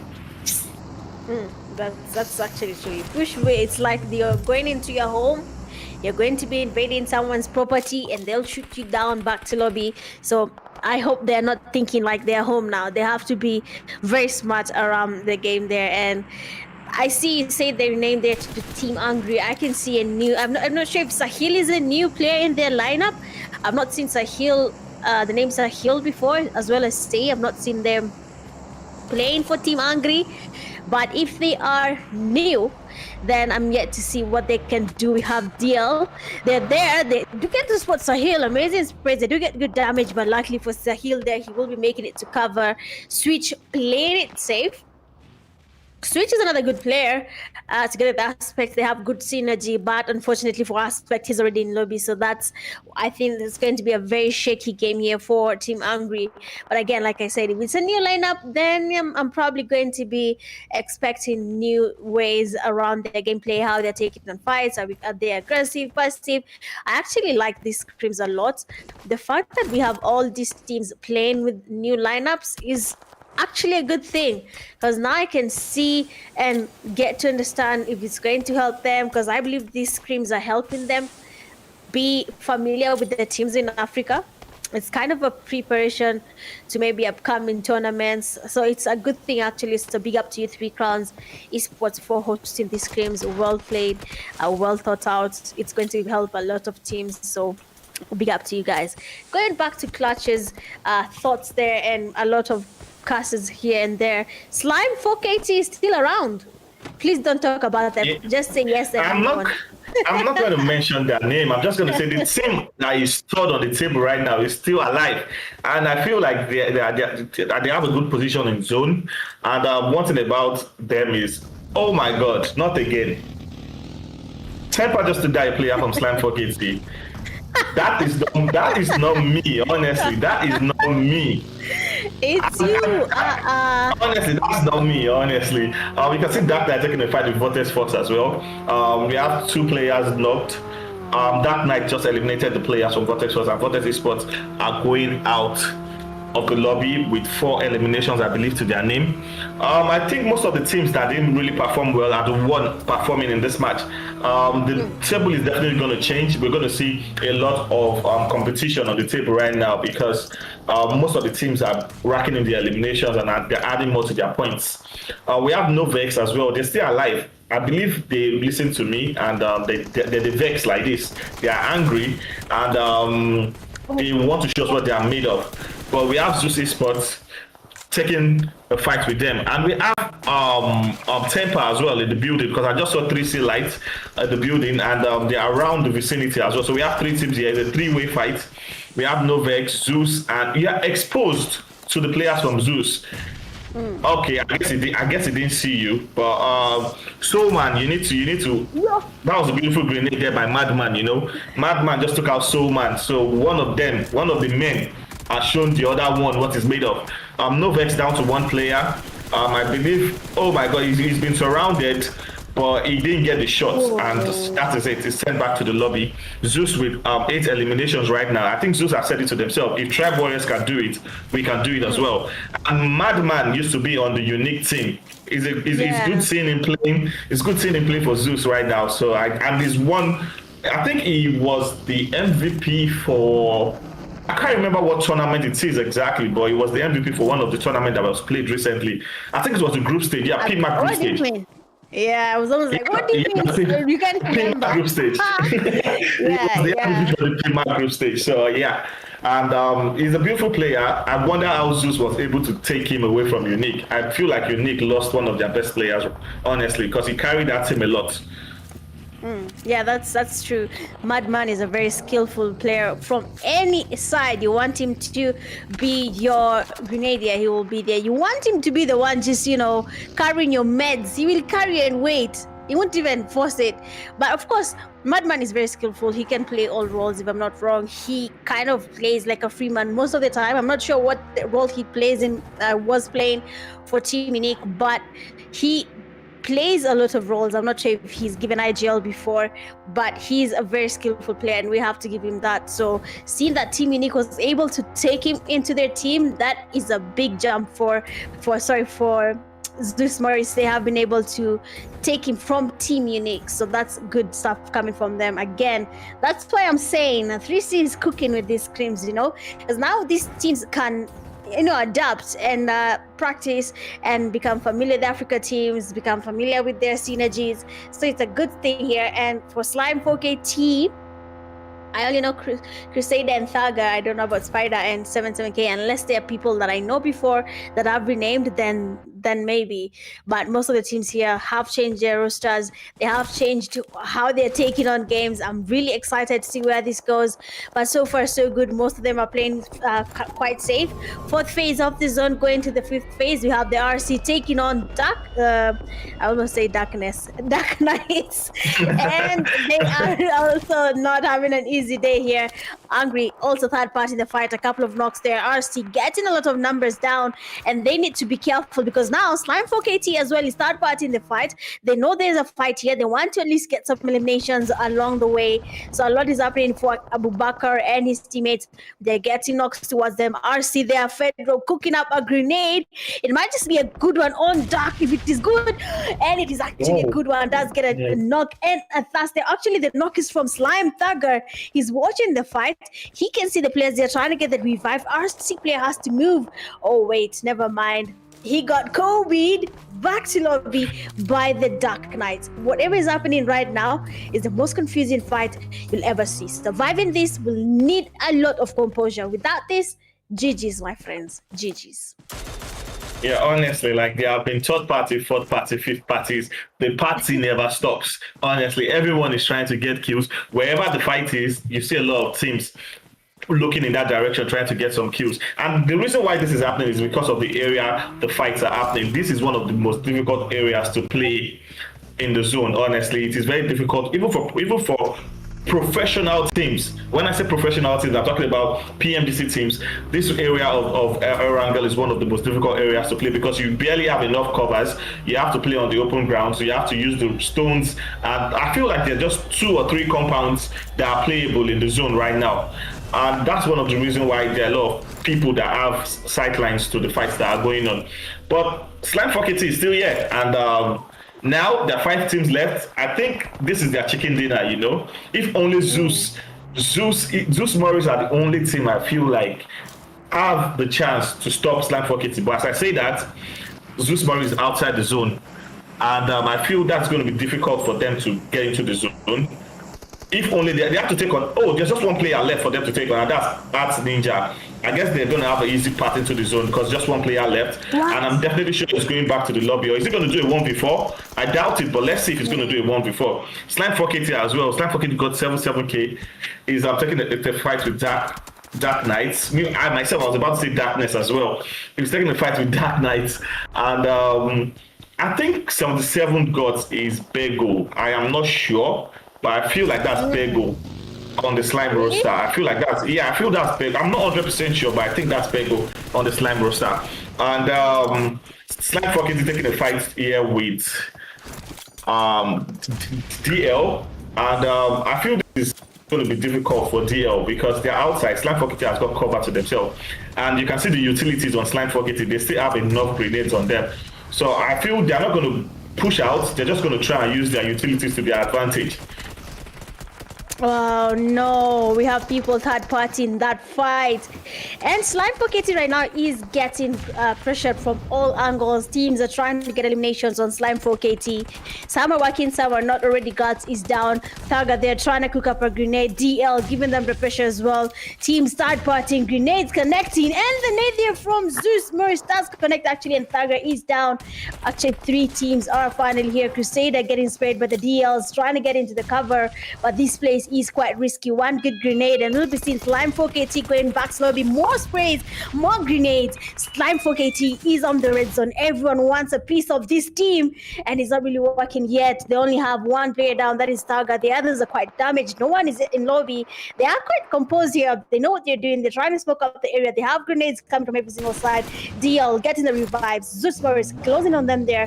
3 teams remaining, and finally Madman and his teammate have been able to pull up to cook some grenades on the Slime Focket team, and Crusader and his team would have to be careful. Thaga is still on his knees there. The grenades might just be connecting here, but for Madman, that would be it for his grenade launching party. DL quite comfortable.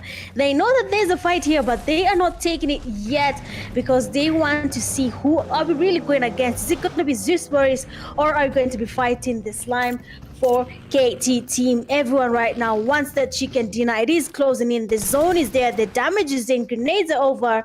So who will be able to get us that chicken dinner? Slime KT on the other hand, losing it to the zone. ZEUS Moris gatekeeping them, making sure they don't make it. DL as well, being spotted by Madman, sprays every single angle. Another player from DL does go down. Madman still on a streak here. We're looking for a second knock. We have 1 man standing. That's going to be lowered, and Madman is not stopping. The skillful man that you talked about is basically doing it there, Clutch. He's actually quite skillful, if I'm being honest. Do you know what, Mitch? Tribe Warrior gave us a 17 kill chicken dinner. I feel like ZEUS just gave us a 20 kill chicken dinner. ZEUS just made a statement. What Tribe can do, we can do better. No. I feel like it was a 20 kill chicken dinner. I feel like because they were on 17 eliminations and they had 3 more players left. So definitely that would be a 20 kill chicken dinner. That was a beautiful game and a beautiful strategy, beautiful rotation, beautiful fight by ZEUS Moris. Madman, like I said, is the one leading the line. I'm definitely sure it's going to be the MVP of this match because I think I saw about 9 kills on for Madman, and honestly, the name says it all. He's a madman. Honestly, it's just doing all the damage, all the key, and anyone that comes right in front of him is going down. Honestly. Yeah. Oh, seven eliminations. Seven eliminations. I Damn. thought I saw 9. Oh man, I mean, Madman is on a streak here. But you know what? Is that even surprising? Because this is something we'd expect from Madman. If he was not doing this, then maybe we'd sit and ask, okay, what's happening to Madman, you know? But he has proven again that he's as good as he has always been. And they have 19 eliminations for ZEUS MORIS. I think a new team is getting cooked here. ZEUS MORIS is cooking, creating an unbeatable lineup, and it might just be what they have been working for right after PMSC, and you can see it's finally showing. I hope they continue this same momentum. I hope they come up with something good. But what the hell? 46 points, okay, for ZEUS MORIS. They have 46, Tribe Warriors at 47. We left the margin from first place to second place at 20. ZEUS MORIS comes in from, I think, the third place there all the way to the second place, closing that margin with just 1 point away. Slime4KT right behind ZEUS MORIS with a 10-point margin. ZERSQ with a 5-point margin to Slime. VORTEX at 29, 03 at 20, Team Angry at 16, Tiny Deadline Esports at 16. So these scrims are just getting started, okay? People are just cooking, and we might just be having a party after this, because what is happening? I am too excited for this right now, Clutch. I'm too excited. Honestly, teams are really farming kills, and I like what I'm saying because everyone is trying to show us what they are made of, and it's making it more competitive. We have 20-point gap between first and second, and now it's just 1 point. We have Dark Knight with 13 points, BBC with 10 points, Temper with 10 points, Unsullied Army with 6 points, Arab2 with 5 points, Novet with 4 points. Purge Esports with 1 point, and MARAUDERS again putting nothing on the board. Like I said, I feel MARAUDERS is a new team because this is the first time I'm actually hearing of them. So I guess they know what the old teams are all about now. And no, like I said, the teams that are playing the scrims are not joking. And that's the end of the third match. Beautiful gameplay from ZEUS MORIS.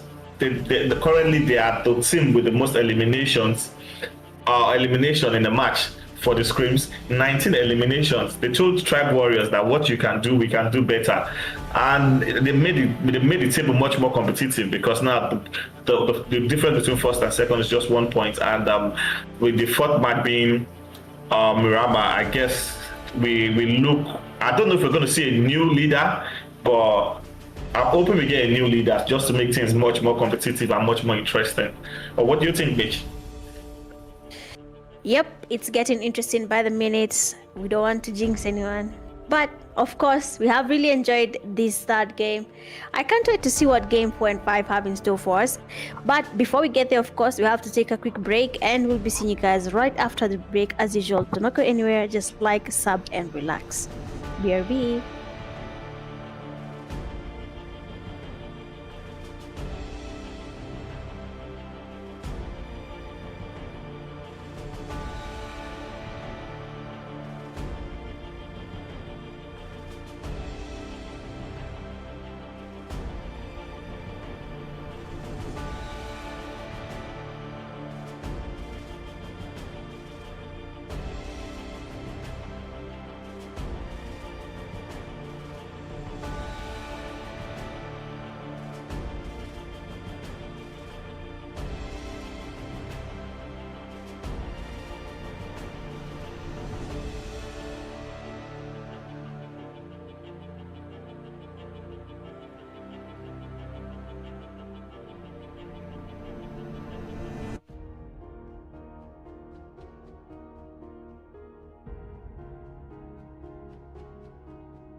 So welcome again, guys.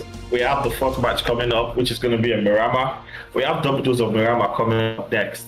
We have Tribe Warriors on top of the table with 1 point difference away from ZEUS MORIS. Tribe Warrior dropped a 17 kill bomb in the second match. ZEUS MORIS dropped a 19 kill bomb in the third match. I guess both teams are going for that first place. They're going for the $30. This is the Pro Scrims series where we host finals for scrimmage. Sorry about that. We host final for scrimmage, and this is the third finals for the month.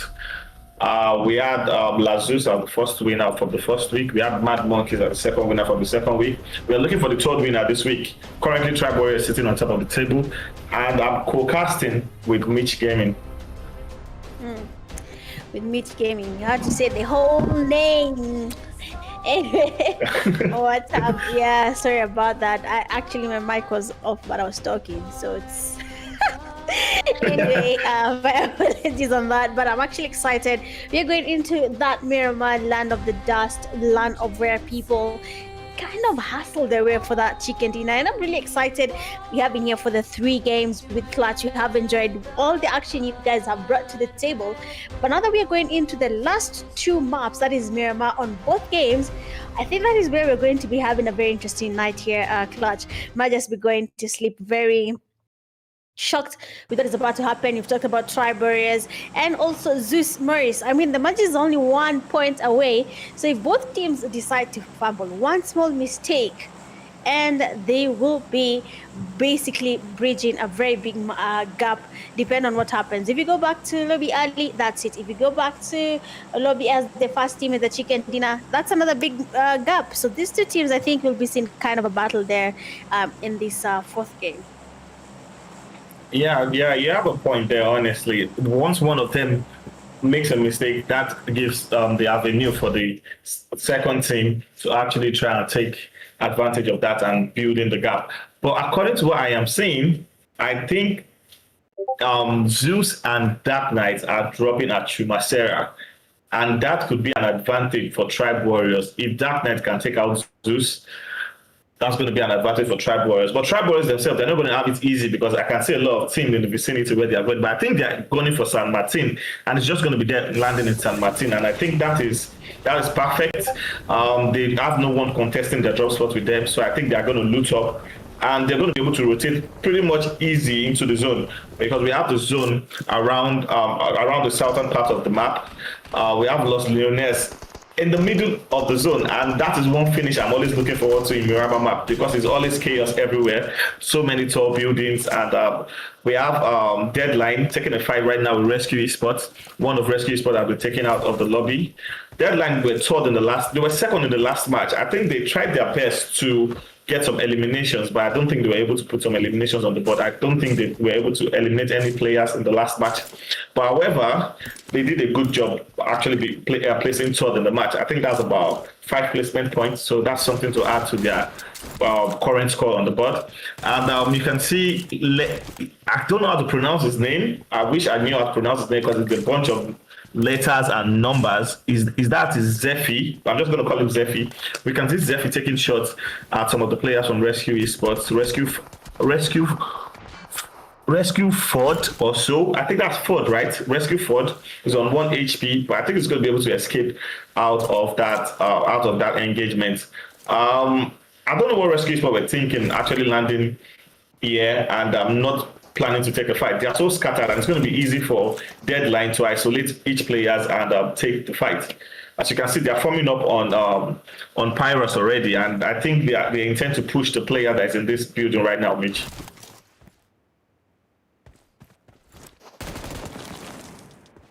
Oh, all right. So I think Mitch is currently not available right now, so I'm going to continue from where I stopped. Pyrus is taking a shot at one of the players from Rescue, but he has a molly at hand right now. Can he connect with the molly? And I will advise Pyrus not to overextend, because as you can see, there are players covering the players from Rescue Esports, they're frozen, I guess. Their players covering frozen. So I think Paris just need to take it slow. Don't overextend, don't over push. Wait for your teammates to come, and then you can take the fight properly. But we can see in the background, we have Novex as well in the vicinity, and I'm sure they'll be hearing these shots, and they might want a piece of the action as well. So I think they're going to be moving closer towards where the fight is happening to try and third-party this. And these are some of the informations that Deadline Esports needs to know. They need to gather this information, because if they don't, they might end up putting themselves out in the open for Novex Esports, which might take advantage of that. Slime Fockety as well is popping up on the kill feed. They are taking the fight. Temper as well. Temper is taking the fight with VORTEX Esports. And VORTEX Esports started the game well with 17 kills in the first match. But I don't know what happened after that. It's been a straight decline. They keep declining. And I see no reason why that is happening. But I guess maybe because they're playing with a 3-man team. Well, let's see how it goes. But there's still one more match for them to try and put up something on the board.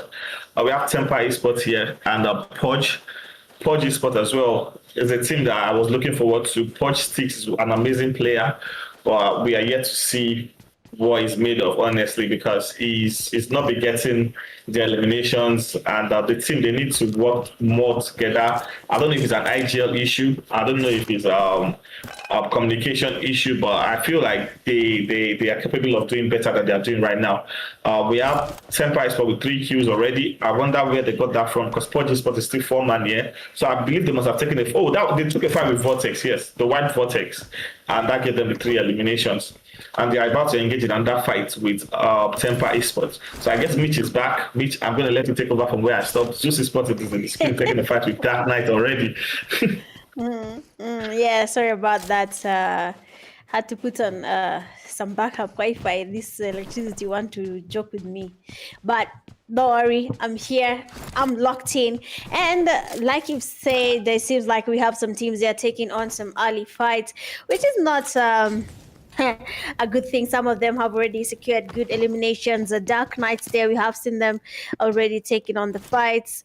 I'm not sure why they want to take on these fights, but then we have the ZEUS Moris. Last game there, they got a total of 29 points, and not an easy thing to get. But of course, once you get that chicken dinner, sometimes the game doesn't go as planned. You just become a little bit more calm. And I don't know what happens there. We see some teams going back a little bit early. So let's see what Darkness is up to. Logic, they are being pushed by Darkness, and we'll be waiting to see what will be working. Is it going to be the Darkness or Logic in this situation? But what is there is that both teams have potential of taking on this fight easily, but there we have Logic there, the fast pace. That's get the damage. Both teams, both players equally damaged. You have one of the teammates now going in for that push. He knows my teammate is quite low, but for my HP, I have the HP good enough to go in for that push. A nade getting cooked up there might just be able to connect with Logic if it is well prepared. It does get the damage on Logic, and now they need to get that push happening. If Logic does get his HP back up, then it's going to be another equal fight all over again. So if they are looking to go in for that push, if they're looking to get an elimination on ZEUS Moris, that push would have happened. But now it is a little bit too late there. The teammates have been able to close in. 3 players still standing. One of them there does get knocked. Nah, someone needs to put Madman on a leash, you know. How did he get that knock? I mean, I think that guy there, Clutch, was picking. And he just happened to expose his forehead a little bit longer for Madman to see it. Because that is what has happened there. That was...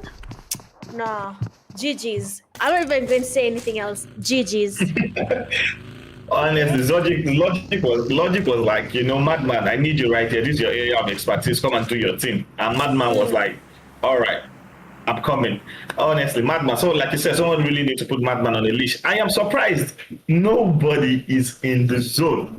Everyone is outside the zone. It is funny because even the first zone, there were barely few teams in the zone, and no one is in the zone. Everyone is outside taking fights. And the thing is, if you're going to land on a team and you're going to camp around, then don't land on the team. Land on the team and take the fight as soon as possible. This is Miramar. You have a long way to go. The zone is down by the south, and you're still up north doing what? I don't know. I feel like the zone is going to be the MVP in this match, you know. Most of the players are going to die to the zone because we have the second zone already and no one is in the zone. We have Novex and Deadline taking a fight right now. Novex with 1 kill. Deadline was supposed to push on Temper, but I guess they decided to take the fight with Novex. And that was a beautiful knock. Oh my God, that was a good flank there by Showman, taking down one of the players from Deadline. We have Temper as well, fighting Podge on the kill feed. Podge Sticks have been taken back to the lobby. Tribe Warriors as well, taking a fight with Angry. And Angry Switch have been knocked. Podge Danny Brown is taking a fight as well. Temper and Podge are still taking a fight. I feel like Temper has the upper hand already because I feel 3 players of Podge Esports has been knocked. I think it's just 1 man left. We have Novexo man looking for a way to take that fight with the players of Deadline Esports. And as you can see, people are just beginning to rotate into the zone. Second zone, and it is almost going to be the 3rd zone. We have 1 minute left, and people are just entering into the zone. I don't understand what is going on. I feel like everyone decided to take a fight instead of focusing on getting into the zone, Mitch. Yeah, I don't know why they don't see it, but this is Miramar. Even if they're choosing to take on these fights, avoiding the zone, you know how damaging it gets once you stay outside the safe zone in Miramar. It's really bad. And most of the time, you don't even have the utilities to hold it out here. So I think all the teams should really focus on this. We have the Raiders. Okay, they have survived this long. Okay, I see you. I see you. They are looking to play from the southern side here of Miramar. We have ZEUS MORIS coming as well from the western side, along the southern side as well. So we'll be seeing what their plan is. What are they really going to do? Are they going to be taking on that fight, or the Raiders might just be able to survive a little bit longer? But that's all up to them. This team that they're choosing to take fights in the blue zone, honestly, I'm not for it. I really like the Camel, looks very realistic, and they should just focus on that zone. Honestly, the Camel is here. Please take your teammates and move. There is no way you can stay here. You're only 2 of you. The zone is damaging. What will be your next option? Just to go to the zone. These fights are not even that important for now. If anything, pick the right fights. Most of the fights are never important, especially in the blue zone.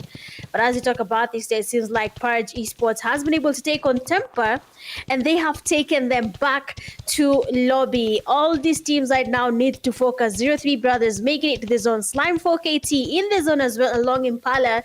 And as they chill there, we have the Unsullied Army going in on that side as well along Impala.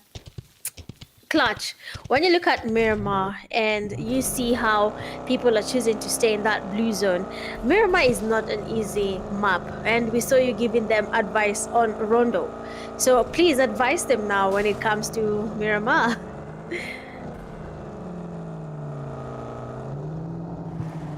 Is my okay. All right.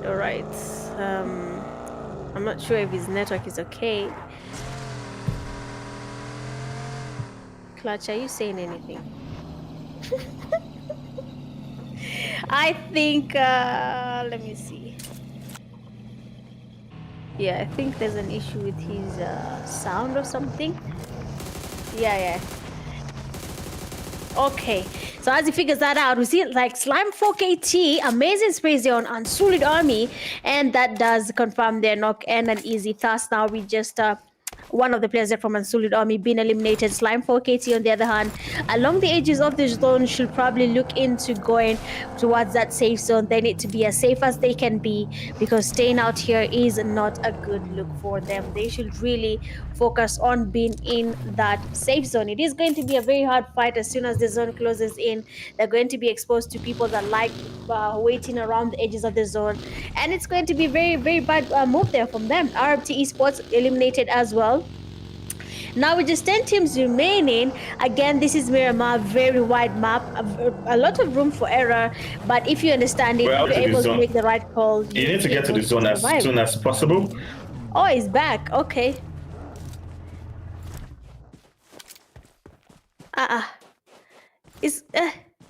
I'm confused now. Oh, Nigeria. Anyway, very, very nice country, nice people. But for now, we have the players from Slime 4KT They're yet to make their rotations. They are not really sure where they want to be in. 03 brothers there. They have the edges. They're waiting on Slime 4KT. One of them has been spotted by Thugger. He might be looking for that knock. Amazing spray from Spiky, and of course the nade is getting hooked up there by Thugger, by Spiky towards Thugger. Might just be able to connect, and Thugger is down. Amazing Kobe coming from Spiky immediately. Seeing that that is the case, Spiky of course will be trying to go in for that push. Has to be very careful though. The Slime 4K have the numbers. They have the players surrounding the Nox player, that is Thugger. Another one does go down, that is Crusader, and two players remain standing. Guts immediately avoiding this fight. They have decided to regroup, retreat, avoid the fight. Well played, well thought out. You can see they're both following each other. Spider and Guts making their rotations towards the side of Puerto Paris. I believe they're going towards the safe zone. They will be avoiding the fight. Well played, well thought out. But then for 03 brothers, good stuff, good knocks, and thus they're on these players from Slime 4KT. But for ZEUS MORIS there, they have a team right next to them, that is the Raiders. They have finally been able to survive for a very long time, and I love to see it. There's always room for improvement, and it seems like they have taken it by the horns. They want to be able to survive and at least get some more points for their team and leave the slot they're in at the moment. So for Faker, they're waiting, holding it out. He knows that the Raiders are there. He knows that there's a team there. He might just be scouting it for his teammates. He wants to tell them there are people here. Has been spotted. Beautiful sprays there from here to kill. Does get good damage on Faker. But for how long will they be holding it down? The zone is about to close in. Players need to start moving. The zone is closing in, and Faker is not letting anyone move. You can see what Faker is up to. He's just waiting. Honestly, at this point, he knows. Once the zone closes, he knows that team is gonna be forced to go towards the zone. He knows it, and of course the zone pushes him away as well. They might just be able to do a little bit of some edge camping here just by the edge of that safe zone. They're going to be waiting. When the players from Raiders get closer, then they will be able to get a knock. We can see a team they're losing to the zone, that is Novex. A couple of their players, a whole team. No, you cannot lose a team to the zone, guys. You'd either grenade yourself or I don't know, but losing it to the zone, that's a different thing. Seems like their ZEUS MORIS player, that is Madman, has been able to support the players from Raiders. They're waiting for them. They are able to create some confusion. The zone though might barely be damaging for him. They're trying to get their revive here, but they need to start moving. We have the zone closing in, fourth phase. As soon as we get into the fifth phase, that is where it's going to be getting a little bit tricky for them, and surviving will be a little bit harder. But let's see how they will be able to maneuver this flank and make it to the zone without ZEUS MORIS breaking their luck. For now, we have the players there from BBC taking on a fight. A couple of casualties on the enemy side. For DL, they're losing a player to the zone. Madman being spotted. You can see what is happening right now. Most of the teams are exposed to fights. And that does leave ZEUS MORIS away from the safe zone. You have BBC taking on a fight there. The big black crocodile is ready to bite. Spiky being knocked and thirsted. I mean, the DBS here is doing a good job. You can see Porridge passing by, being spotted. Valak immediately going in again. He wants to be able to see, get some sprays, but nothing is registered yet. 03 brothers Nexus there. He's watching this fight. He can see the revive happening. Valak being spotted. The damage is good, but he'll be able to survive that for some time before Nexus is able to get that knock. Immediately going into that vehicle, a rotation, going in for that push. He knows they're low. He knows the damage is there. Though the zone is going to be damaging for you, Nexus, think it through. You do not have to go in for that push, but then he doesn't stop there. He does get confirmed the elimination, goes in for that push. Valak with the DBS pre-fires, ready to take on Nexus. Amazing pre-fires as well from Nexus. The DBS is connecting, and you might be seeing Nexus being eliminated by Valak. The DBS UMP zone, everything was just going off here, and we just lost the 03 brothers. Not a good look, not a good show. Honestly, Nexus could have avoided this fight. I'm not gonna lie. Nexus should have just gone to that zone. He should have avoided that fight. He should have stayed, I believe, in the safe zone, because he was safe and he had the chance, he had the opportunity, but he chose not to. And we have another team there, 4 players to the blue zone. Come on, guys. Uh, honestly, Clutch I mistakes. kept, Two teams have been caught yeah, by the zone. Two. I said it from the onset. I said the zone was going to be the MVP of this match. And from what I can notice, I feel like all the fights happened outside the zone. No fight happened. This is the first fight I think is happening in the zone. And I don't understand why people chose to fight instead of rotating. That was kind of weird. But I think they understand what they are doing. But to me, I don't understand the reason for the play. Or probably we could say the zone was a very bad zone because of most of the people dropped on the northern side and on the western side of the map, and I feel like the zone was on the south, on the eastern, on the southern side, and on the eastern side of the map, on the southeast side of the map. So I felt like that played a major role in rotations for people. And one more thing, before my network disconnected, I was about to give people advice about Miramar. Yes. The best, to me, I feel like the best thing is follow the roads. Don't worry about driving through the hills. Just follow the road. It makes your rotation easier that way. And from experience, most of the teams barely hold compounds close to the road. They are always holding compounds in the center of the zone, around the zone area, but most of them barely hold compounds close to the road. So to me, I feel use the road, it makes rotation easier, and it will even protect your vehicles, because most times you see players rotating in the Rama with smoking vehicles. Not that they were shot at, they crashed the vehicle so many times. I'm talking about it and someone is fixing up their own. They crashed the vehicle so many times and then it starts smoking. So just use the road and try to get to zone as soon as possible, because Mirama is a very large map. And there are always going to be people trying to gatekeep you. The sooner you get to the zone, the better. We have 5 teams left. We have ZEUS Moris, which are currently... Where's Tribe Warriors? Is Tribe Warriors dead? Oh, no, they're not. That's Tribe Warriors. Tribe Warriors taking out the players from ZEUS Moris. So I guess Tribe Warriors is still going to remain on top after this match. Oh, Slime Fockety is still alive as well. Slime Fockety and Tribe Warriors are still alive. Tribe Warriors with 2 players left. I don't know how many players Slime Fockety have right now because I was away. My Wi-Fi died, so I had to plug it again, and I'm sorry about that, people. I'm sure people must have missed my voice, but I'm back. Slime Fockety with 2 players. Slime Fockety with 2 players as well. We have 4 teams left: UNSULLIED ARMY, Slime Fockety, Tribe Warriors, and 1 player from ZEUS Moris. I think UNSULLIED ARMY has the most players in the lobby right now. So let's see, is this going to be an UNSULLIED ARMY chicken dinner match? What do you think? Well, if it is, then it's going to be I don't know what to say. It's going to be something people will be shocked about. But yeah, seeing how they're making their rotations, you can see they're avoiding the fights. They do know what to be in the middle of all this. 4 teams still standing. UNSULLIED ARMY playing it quite safe. They do know what to expose their location. They know ZEUS Moris is there. They know there's someone. But you can see they're just focused there. They're not exposing themselves. Logic is on the receiving end here. Unless he's going to be able to take on UNSULLIED ARMY, it's going to be a very good place here for them. They are in the safe zone. Tribe Warriors, on the other hand, 2 players. So a lot here is favoring UNSULLIED ARMY. So I see what you're trying to say here. They might be able to get this chicken dinner, and it's going to be a very victorious night for them, seeing that this will be their first chicken dinner. Unfortunately, no eliminations to their name, so I think they're bagging their points on that placement point. They need to be in a good place to be able to get at least something out of all this slow game saga that they've been on and for a while now. For ZEUS Moris, on the other hand, Logic is also doing a good job distracting Slime Fockety. Look at UNSULLIED ARMY. Honestly, they're playing like Mitch. If it's not important, I won't engage. I'm not even lying. If the fight is not important, it is not helping me anywhere, I will not engage. And it works. Look at them now. They're surviving, huh?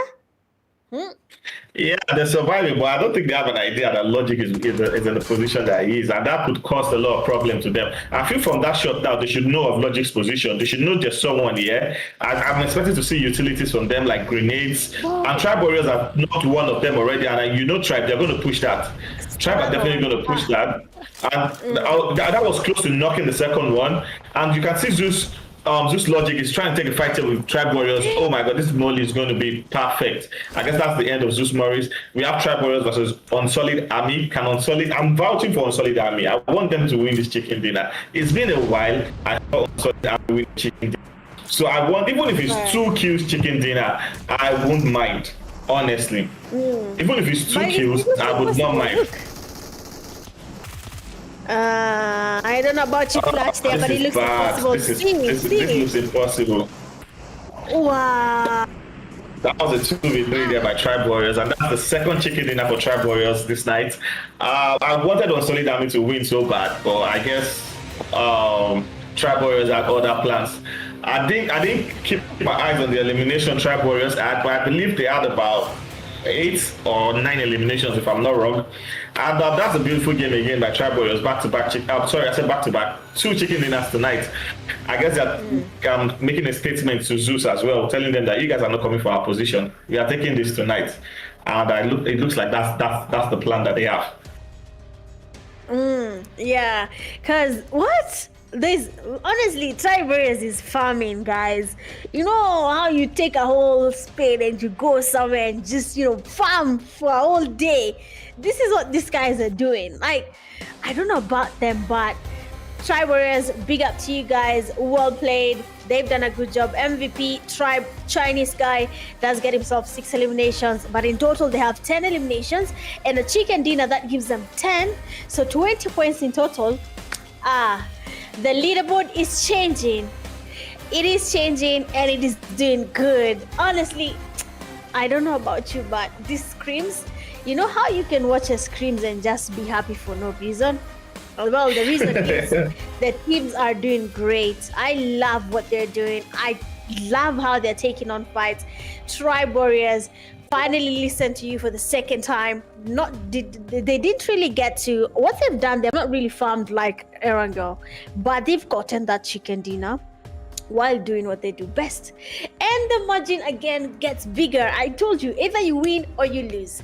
Tribe Warriors 67, ZEUS MORIS 57, 10 points apart. Slime 4KT third place 42, Rescue 32, VORTEX 30.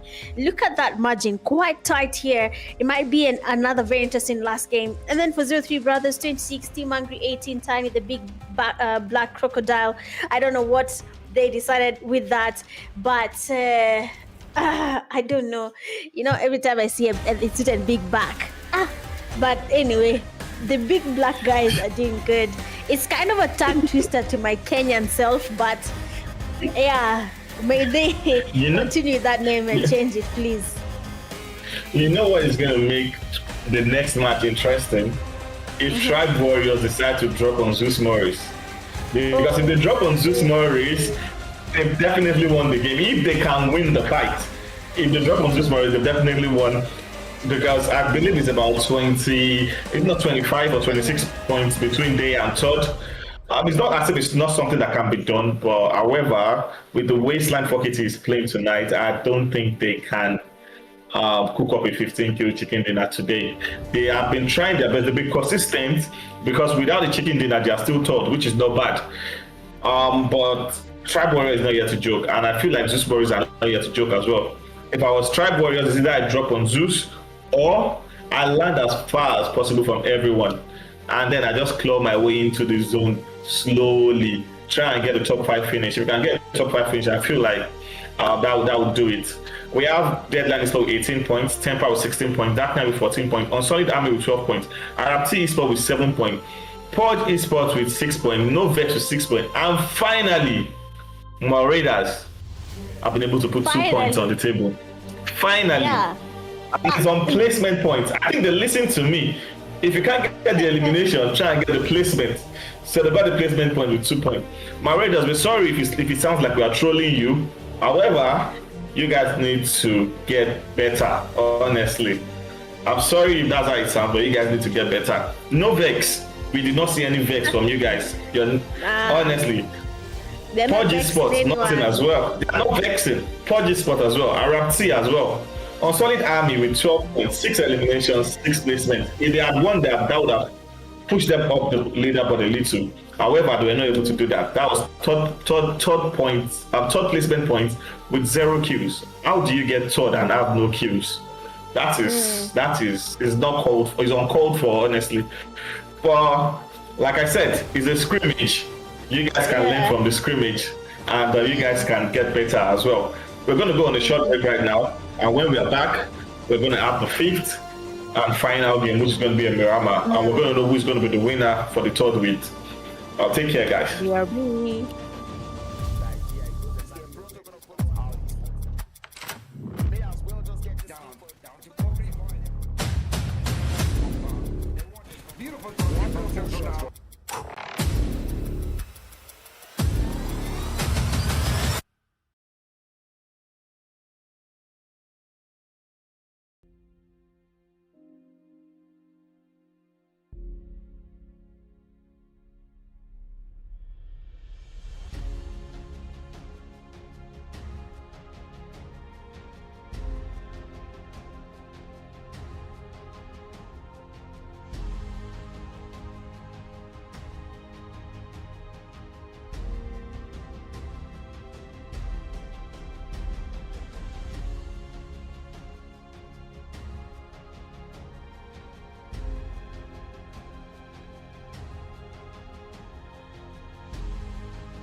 Well, it's the final game of the day.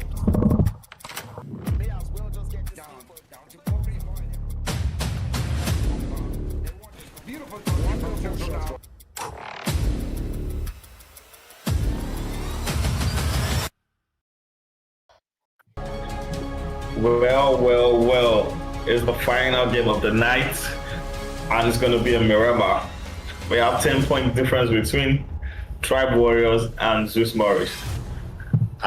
Both teams are going to be competing for first place, but don't forget, Slime Focket is still in the mix as well. They are just below 20 points, and that is something Slime Focket can do. However, they've been playing really bad. They've not bad. They've not been playing up to the level of standard that we expect them to. So I don't think that is possible. Slime Focket, can you guys surprise me? No, I'm not cursing you. I am against you guys now. So usually the course has been reversed. The course has been reversed. So let's see if that's going to work this time. So technically, I'm trying to help you guys. You get? I'm trying to help you guys by not cursing you. But Mitch, what do you think about the final match? Oh, I am actually quite excited. I do not know what to say about it exactly, but the teams are making me quite riled up. I just want to see how they're going to be performing in this last game. I want to be impressed. Someone there in the comment section called Seven is talking about how UA is playing like Mitch. Guys, you didn't get my point. Don't click that. Don't listen to him. Okay, I'm a pro player. Just happen that in tournaments I don't take fights at random. Okay, so please. But if it works, play like Mitch. Okay. But as you can see there, we are going into our last game again. It's going to be Miramar. I'm not mentioning teams already. Slime 4KT has been mentioned by Clutch. So all the best to you guys, and I'm very sorry this early. And of course for the rest of the teams, ZEUS MORIS and Warriors. Let's see what you guys have in store. It is the last game. Impress us. Yeah, honestly, we need you guys to impress us. Let's give this last game, be the best match of the night. I want everything to come out here and give it their all. So as you can see, we have the playing path going from Campo Melita down to Montenegro. I feel this is a pretty centralized playing path, so I guess every team should be able to get to their drop spot. I am not expecting any early fights. However, it's PUBG Mobile. Teams are going to get greedy for one spot when there are about 18 or 19 cities that you can drop. But let's see what's going to happen in this match. We have most of the team are left the plane, Most of the team are going towards Torreya, Armada, and Campo Melita. We have UA at Campo Melita. We have Temper and Podge. And as well, is that Novex? I think there are 3 teams going towards that drop spot. We have Slime 4KT in water treatment. All 3 brothers. Oh, this is a good zone, This is a good zone. Unlike the previous zone, almost all the teams are in zone right now. So I think we're not going to have the zone being the MVP of this match, Mitch. Yeah, this time around, we're not having a whole 2 teams being wiped by the zone. The zone itself is doing a whole clutch. That's something we don't want to see. But again, like you've said, for this game, this zone is beautiful. So I hope the teams, now that most of them are chilling in that safe zone, will be seeing something good coming from this. It is the last game. Of course, some of them will be relaxed. They'll be playing as though it's just a normal classic game. But for others, it's going to be a matter of what can we get from this? Can we really take out the players, that is the team that is Warriors, from that first place slot, or are we just going to let it slide and just let them eat out that $30? It's going to be a very interesting thing. So let's wait and see what is going to happen here. I love the safe zone. I cannot wait to see what comes with it. VORTEX has been playing safe here, Clutch. We have not seen them coming with that comeback again compared to the first games. They were very aggressive. What might have changed here? I don't see what is changing. They just stopped clutching. I believe I see what you did there. I believe what happened was on Rondo you could recall your teammates. So I guess they played the Rondo strategy: keep one player by the recall center, and they just kept recalling themselves. However, on other maps, you can't do that. Once you're dead, you're dead. So I think that's one of the major things that play. And also they're playing as a 3-man. I think the first game they played as a 4-man, but now they're playing as a 3-man. And playing as a 3-man against some of the squads can actually have some side effects. So I think that's one of the. I feel like that's the major reason why they are not performing to the expectation. MARAUDERS are out again. I don't even know what to say about MARAUDERS anymore, honestly. But I am kind of disappointed because, like I said, there are about 16 or 17, if not 20 cities in Miramar, and 4 teams chose to land here. I don't know. You guys are not doing your assignments. You guys, this is a scrim. You guys are supposed to practice. No teams drop spots, so you can adjust to it. VORTEX Esports is out of the lobby as well, so I guess it is left to Podge and Temper. This is going to be a rematch again because last Miramar they both were left and Temper wiped them. So let's see what Podge can do. Podge Sticks, I am calling out to you now. Podge Sticks, show us what you got because I know how good you are. So show us what you got. Really? Is he a good player? Yeah, he is actually. Pudge Stick is a good player, honestly. He's just been getting the wrong end of the sticks in this match, honestly. Okay. Let's wait and see what Purge Sticks is up to. I mean, you have been given all the praise, so you have to live up to that praise. Otherwise, I mean, Clutch here will be having a very sad night again, since Slime is not giving him the best night yet. But honestly, it's all up to them to decide how they want to please you. If they want to make you happy or just to make you suffer, it's all up to them to decide that. For Arab T Esports, I've not seen much of them. I don't understand why. Seen Arab T, I've seen them before in a lot of the Nigeria Pro League games, many CSCs, all this. But now, when it comes to these scrims, I have not seen them in their full potential. So I hope they'll maybe do better in the coming week, or maybe the fourth, fifth, whichever phase they get to become better. I hope they can go back to who they are known to be. For the Novex, on the other hand, no vexing anywhere. They're just there. And it seems like Parge and Temper are now taking on each other. So now this is something you were talking about. We don't know if it's Temper. Okay, I think Temper is losing numbers now because Parge has one player down. The other is already back to lobby. Temper Z quite low. And Nate there, Pudge. Danny Brown going in for that push. DBS in hand, trying to get the P-Fast. And Nate goes out there, does get the damage on Danny Brown.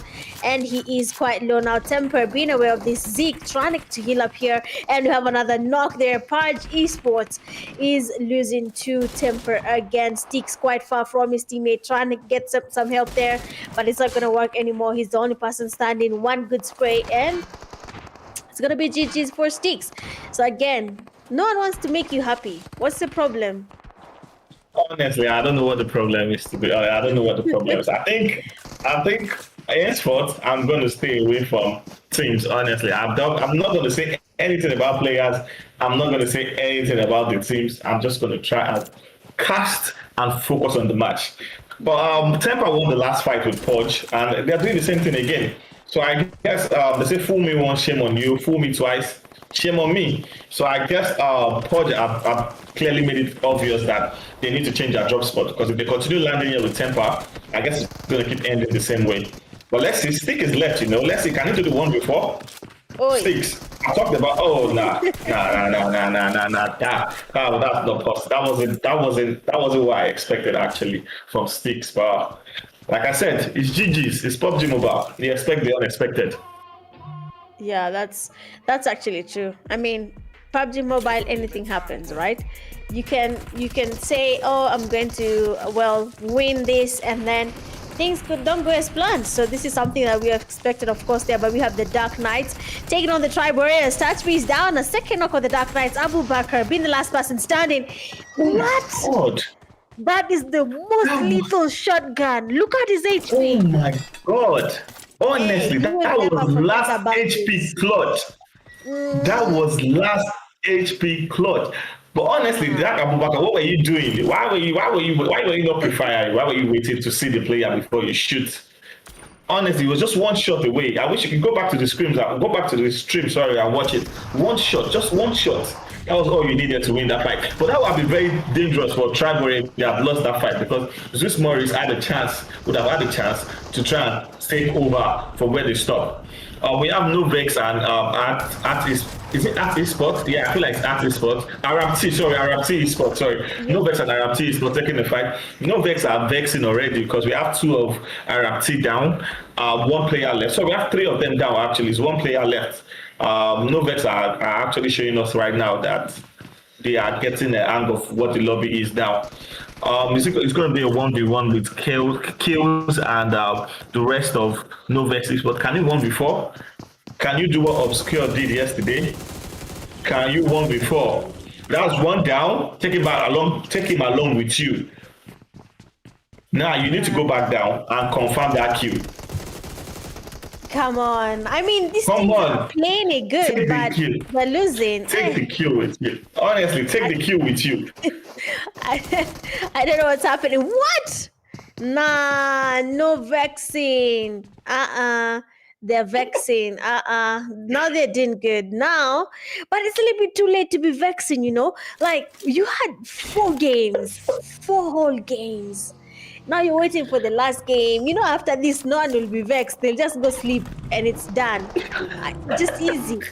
Well, it's a little bit too late, but you know what? It's totally fine. There is next week. They can play a little bit better. We have the 03 brothers taking on the Slime 4KT. One of the teammates, that is Guts, is on his knees there. Aizen trying to get more sprays there, trying to get a knock on Spider, but he doesn't register any shot. Crusader spotting Aizen does get some damage. We can't see the rotation there. He's spotted. He tries to get the damage. Nothing there yet from Aizen. But we have the players from 03 brothers closing in on their friend here.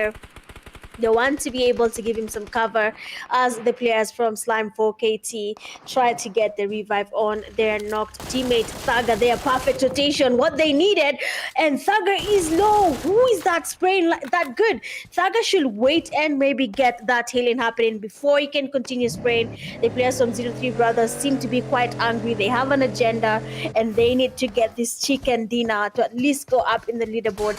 But for Slime 4KT as well, they have something to prove. And they're getting knocked again. Nexus, what are you doing? He's watching. He sees maybe a loophole, and he takes it. Does get the knockdown. 2 players remain standing from Slime 4KT. I think the last game now is where people are relaxing a lot. I think people have let their guard down. Clutch, what do you think? I think they have now relaxed. They're no longer focusing on that win anymore. Oh, I lost him again. I'm back. I am back. I am I am back. So you see what I loved about that fight between 03 brothers and Slime 4KT? What I loved was 03 brothers played that, they took that fight properly. Every time Slime 4KT tried to flank, they always sent about 2 players to pressure the player flanking. And Slime 4KT were not able to flank properly, so they could have all the corners surrounded.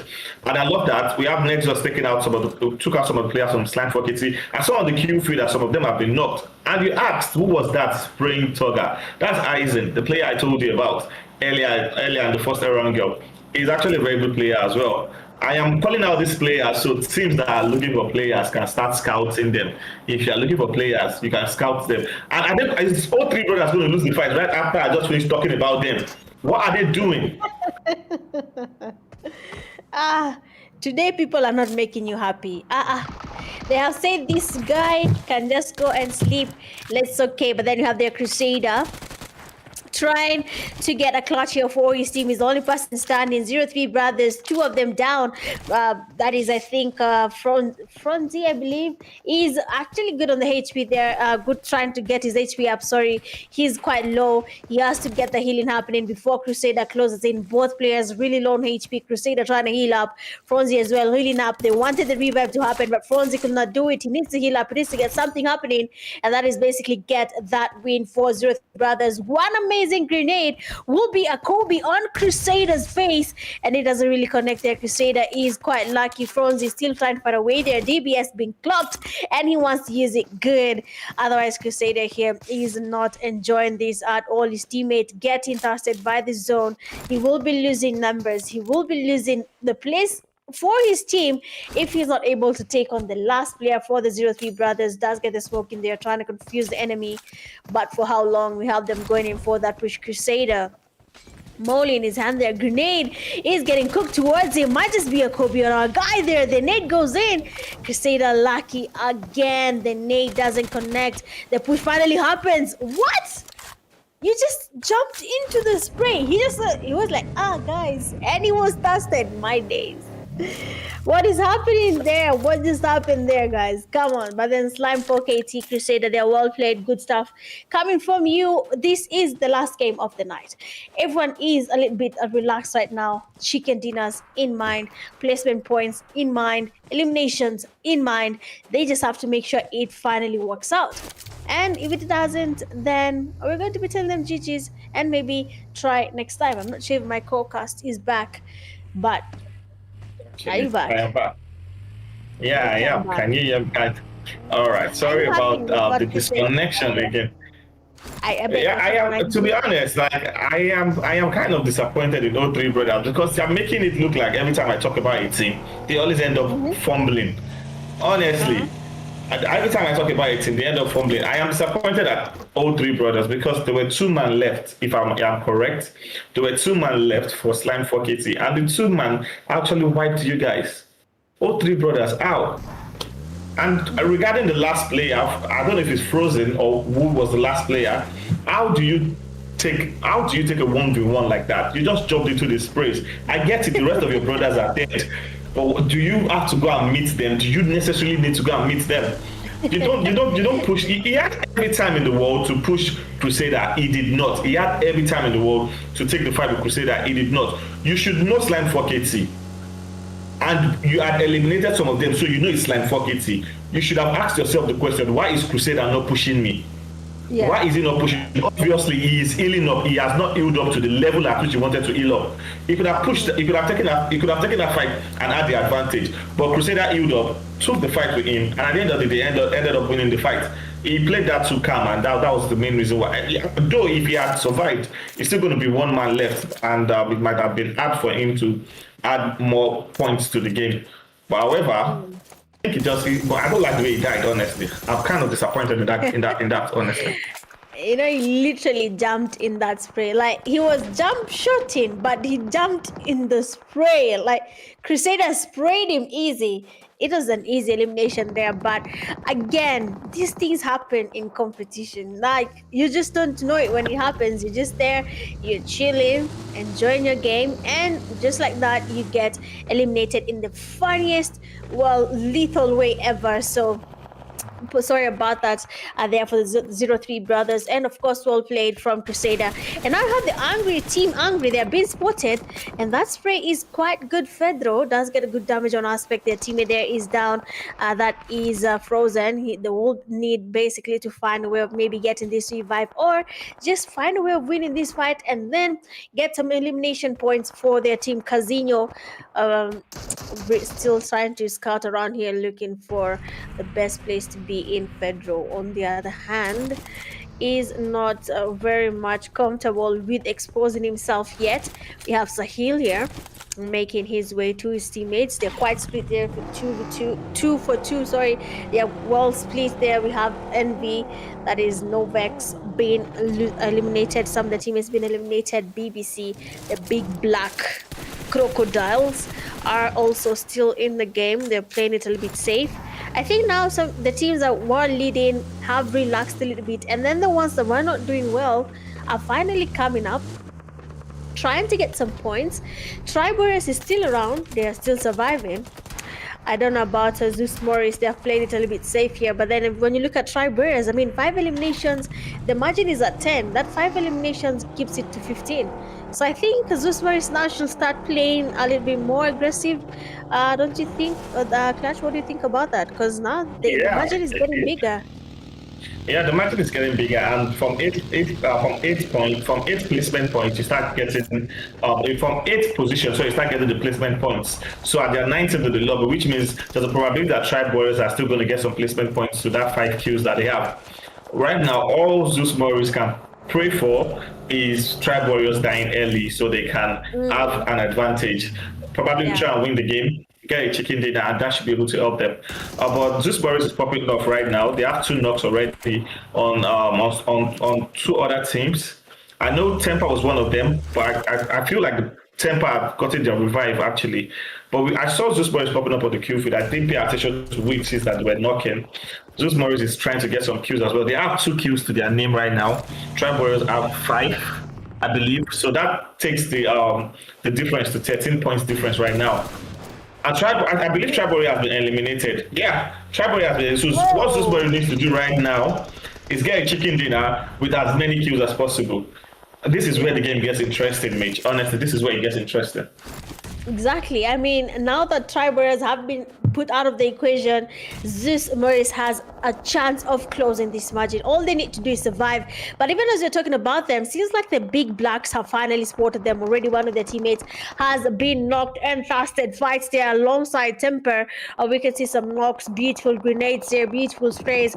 Teams are losing numbers. Angry, on the other hand, there's Kazinho is down. Two of their teammates, Aspect and Sahil, have been tested. Switch, being the last person standing, has to figure out what is next. Either the revive or just wait it out and wait for the last zone fights. Kazinho, of course, they will be pushed. Madman taking on the fight. Beautiful sprays there. One plays down. Oh, Switch. That is really unfortunate, but he had an idea there. It would have manifested if he actually waited a little bit longer, but of course he was outnumbered and he was eliminated easily. And now ZEUS MORIS, on the other hand, they are making sure that they eliminate the big blacks. Otherwise, they will be giving them a hard time. They need to make it to the zone. They need their numbers. Grenades getting cooked up there. It does get, well, not do much. We have a team third party. One of the teammates, Logic, being knocked and fasted. Two of them standing. I mean, ZEUS MORIS is feeling it right now. They have everything to lose if they go back to lobby right now. For Tri-Warriors, they don't have that much to lose yet. They don't have enough of a challenge coming from ZEUS MORIS as we speak. Yeah, right now, ZEUS MORIS need to win. If ZEUS MORIS can get a chicken dinner with these 4 kills, they are definitely going to win the game. I think Tribe died at 9th. If Tribe died at 9th, I feel like Tribe is going to win if they died at 9th. But as of now, if Tribe died at 9, ZEUS is going to win. But if Tribe died 8, ZEUS Esports needs 1 more kill. Oh, and that's a beautiful kill. So right now they need a chicken dinner to win. To win. Honestly, if they can get a chicken dinner, then they win. No. But if they can't, if they can't get a chicken dinner, there's nothing that can be done. Honestly, they need a chicken dinner to win right now. So can we see people spamming in the chat? ZEUS win, or are people going to be supporting Tribe Warriors? Let me stop talking about ZEUS before I do my thing again, please. I'm done talking about ZEUS before I do my thing again, please. Don't talk about them. Just let them be. Let them play. Relax. But honestly, that elimination there on the Unsullied Army player from Madman would have been a good one. But for Madman, he opted to use the mini 14 try and tap on Mile. The taps did not really work. He didn't get that elimination. If he just sprayed, we have seen how he got the last player from the big backs there with an amazing M4 spray. If he is the same thing for Mile, then maybe he would have been able to get another elimination for their team. But we're speaking too early. Temper at 19 eliminations? No way. Kai, come on. 19 eliminations from where? When did this happen? When did Temper get 19 eliminations? What is happening? I think even we can no longer predict. It's not making sense at all. Honestly, I'm surprised. How? When? Yeah. How did they get the kills? but that's not what I'm thinking about right now. What I'm thinking about right now, I just paid attention. It is a 2v2 v1 v1. ZEUS MORIS actually stand a chance, you know. But they stand a chance. Oh.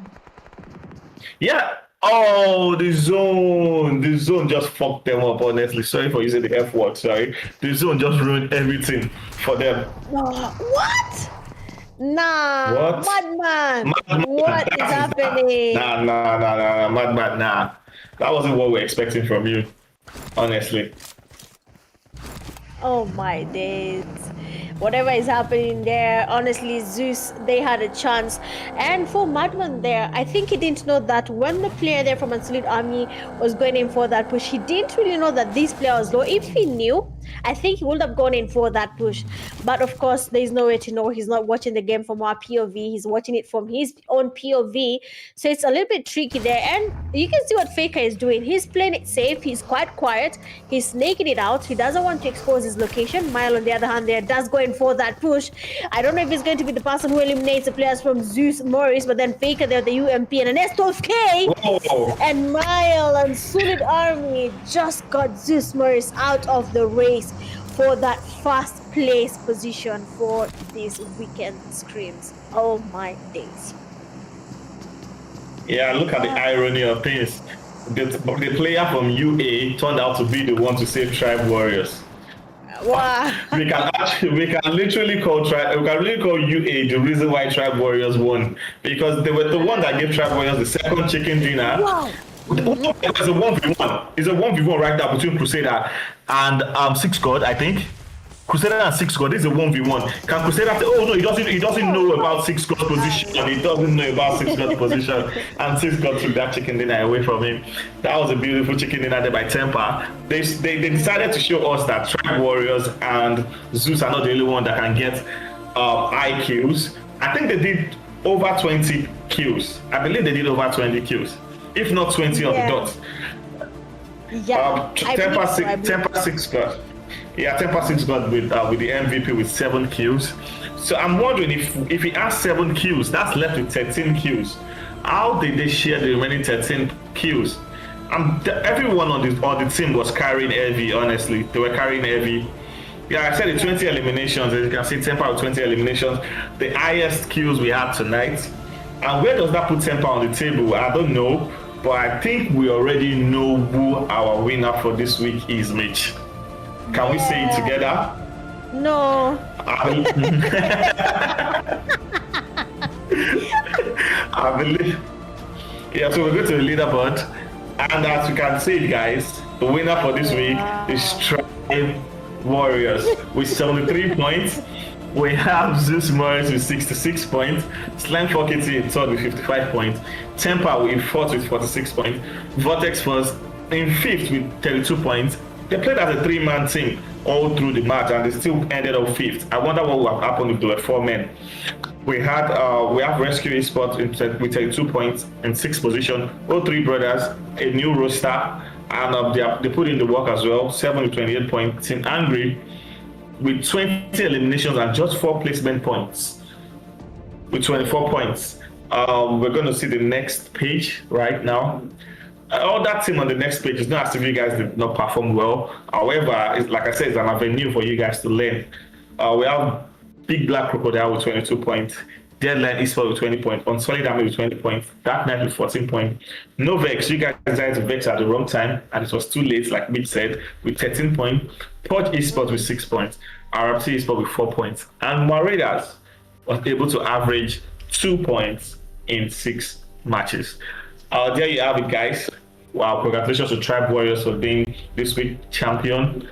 So they join the names of teams that have been champion on the Pro Scrims.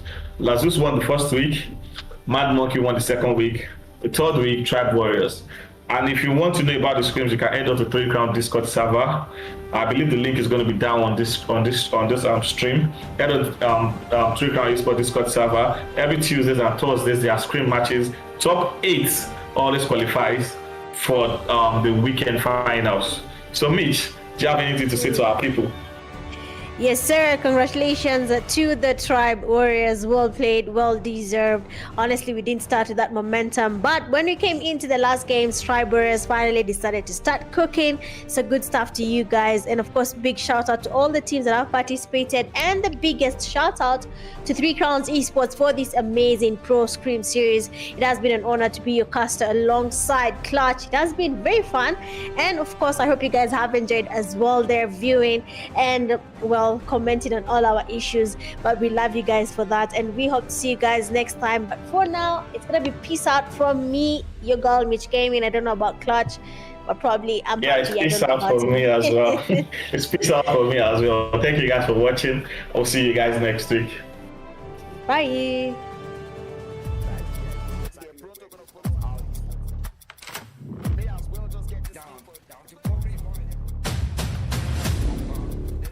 Beautiful.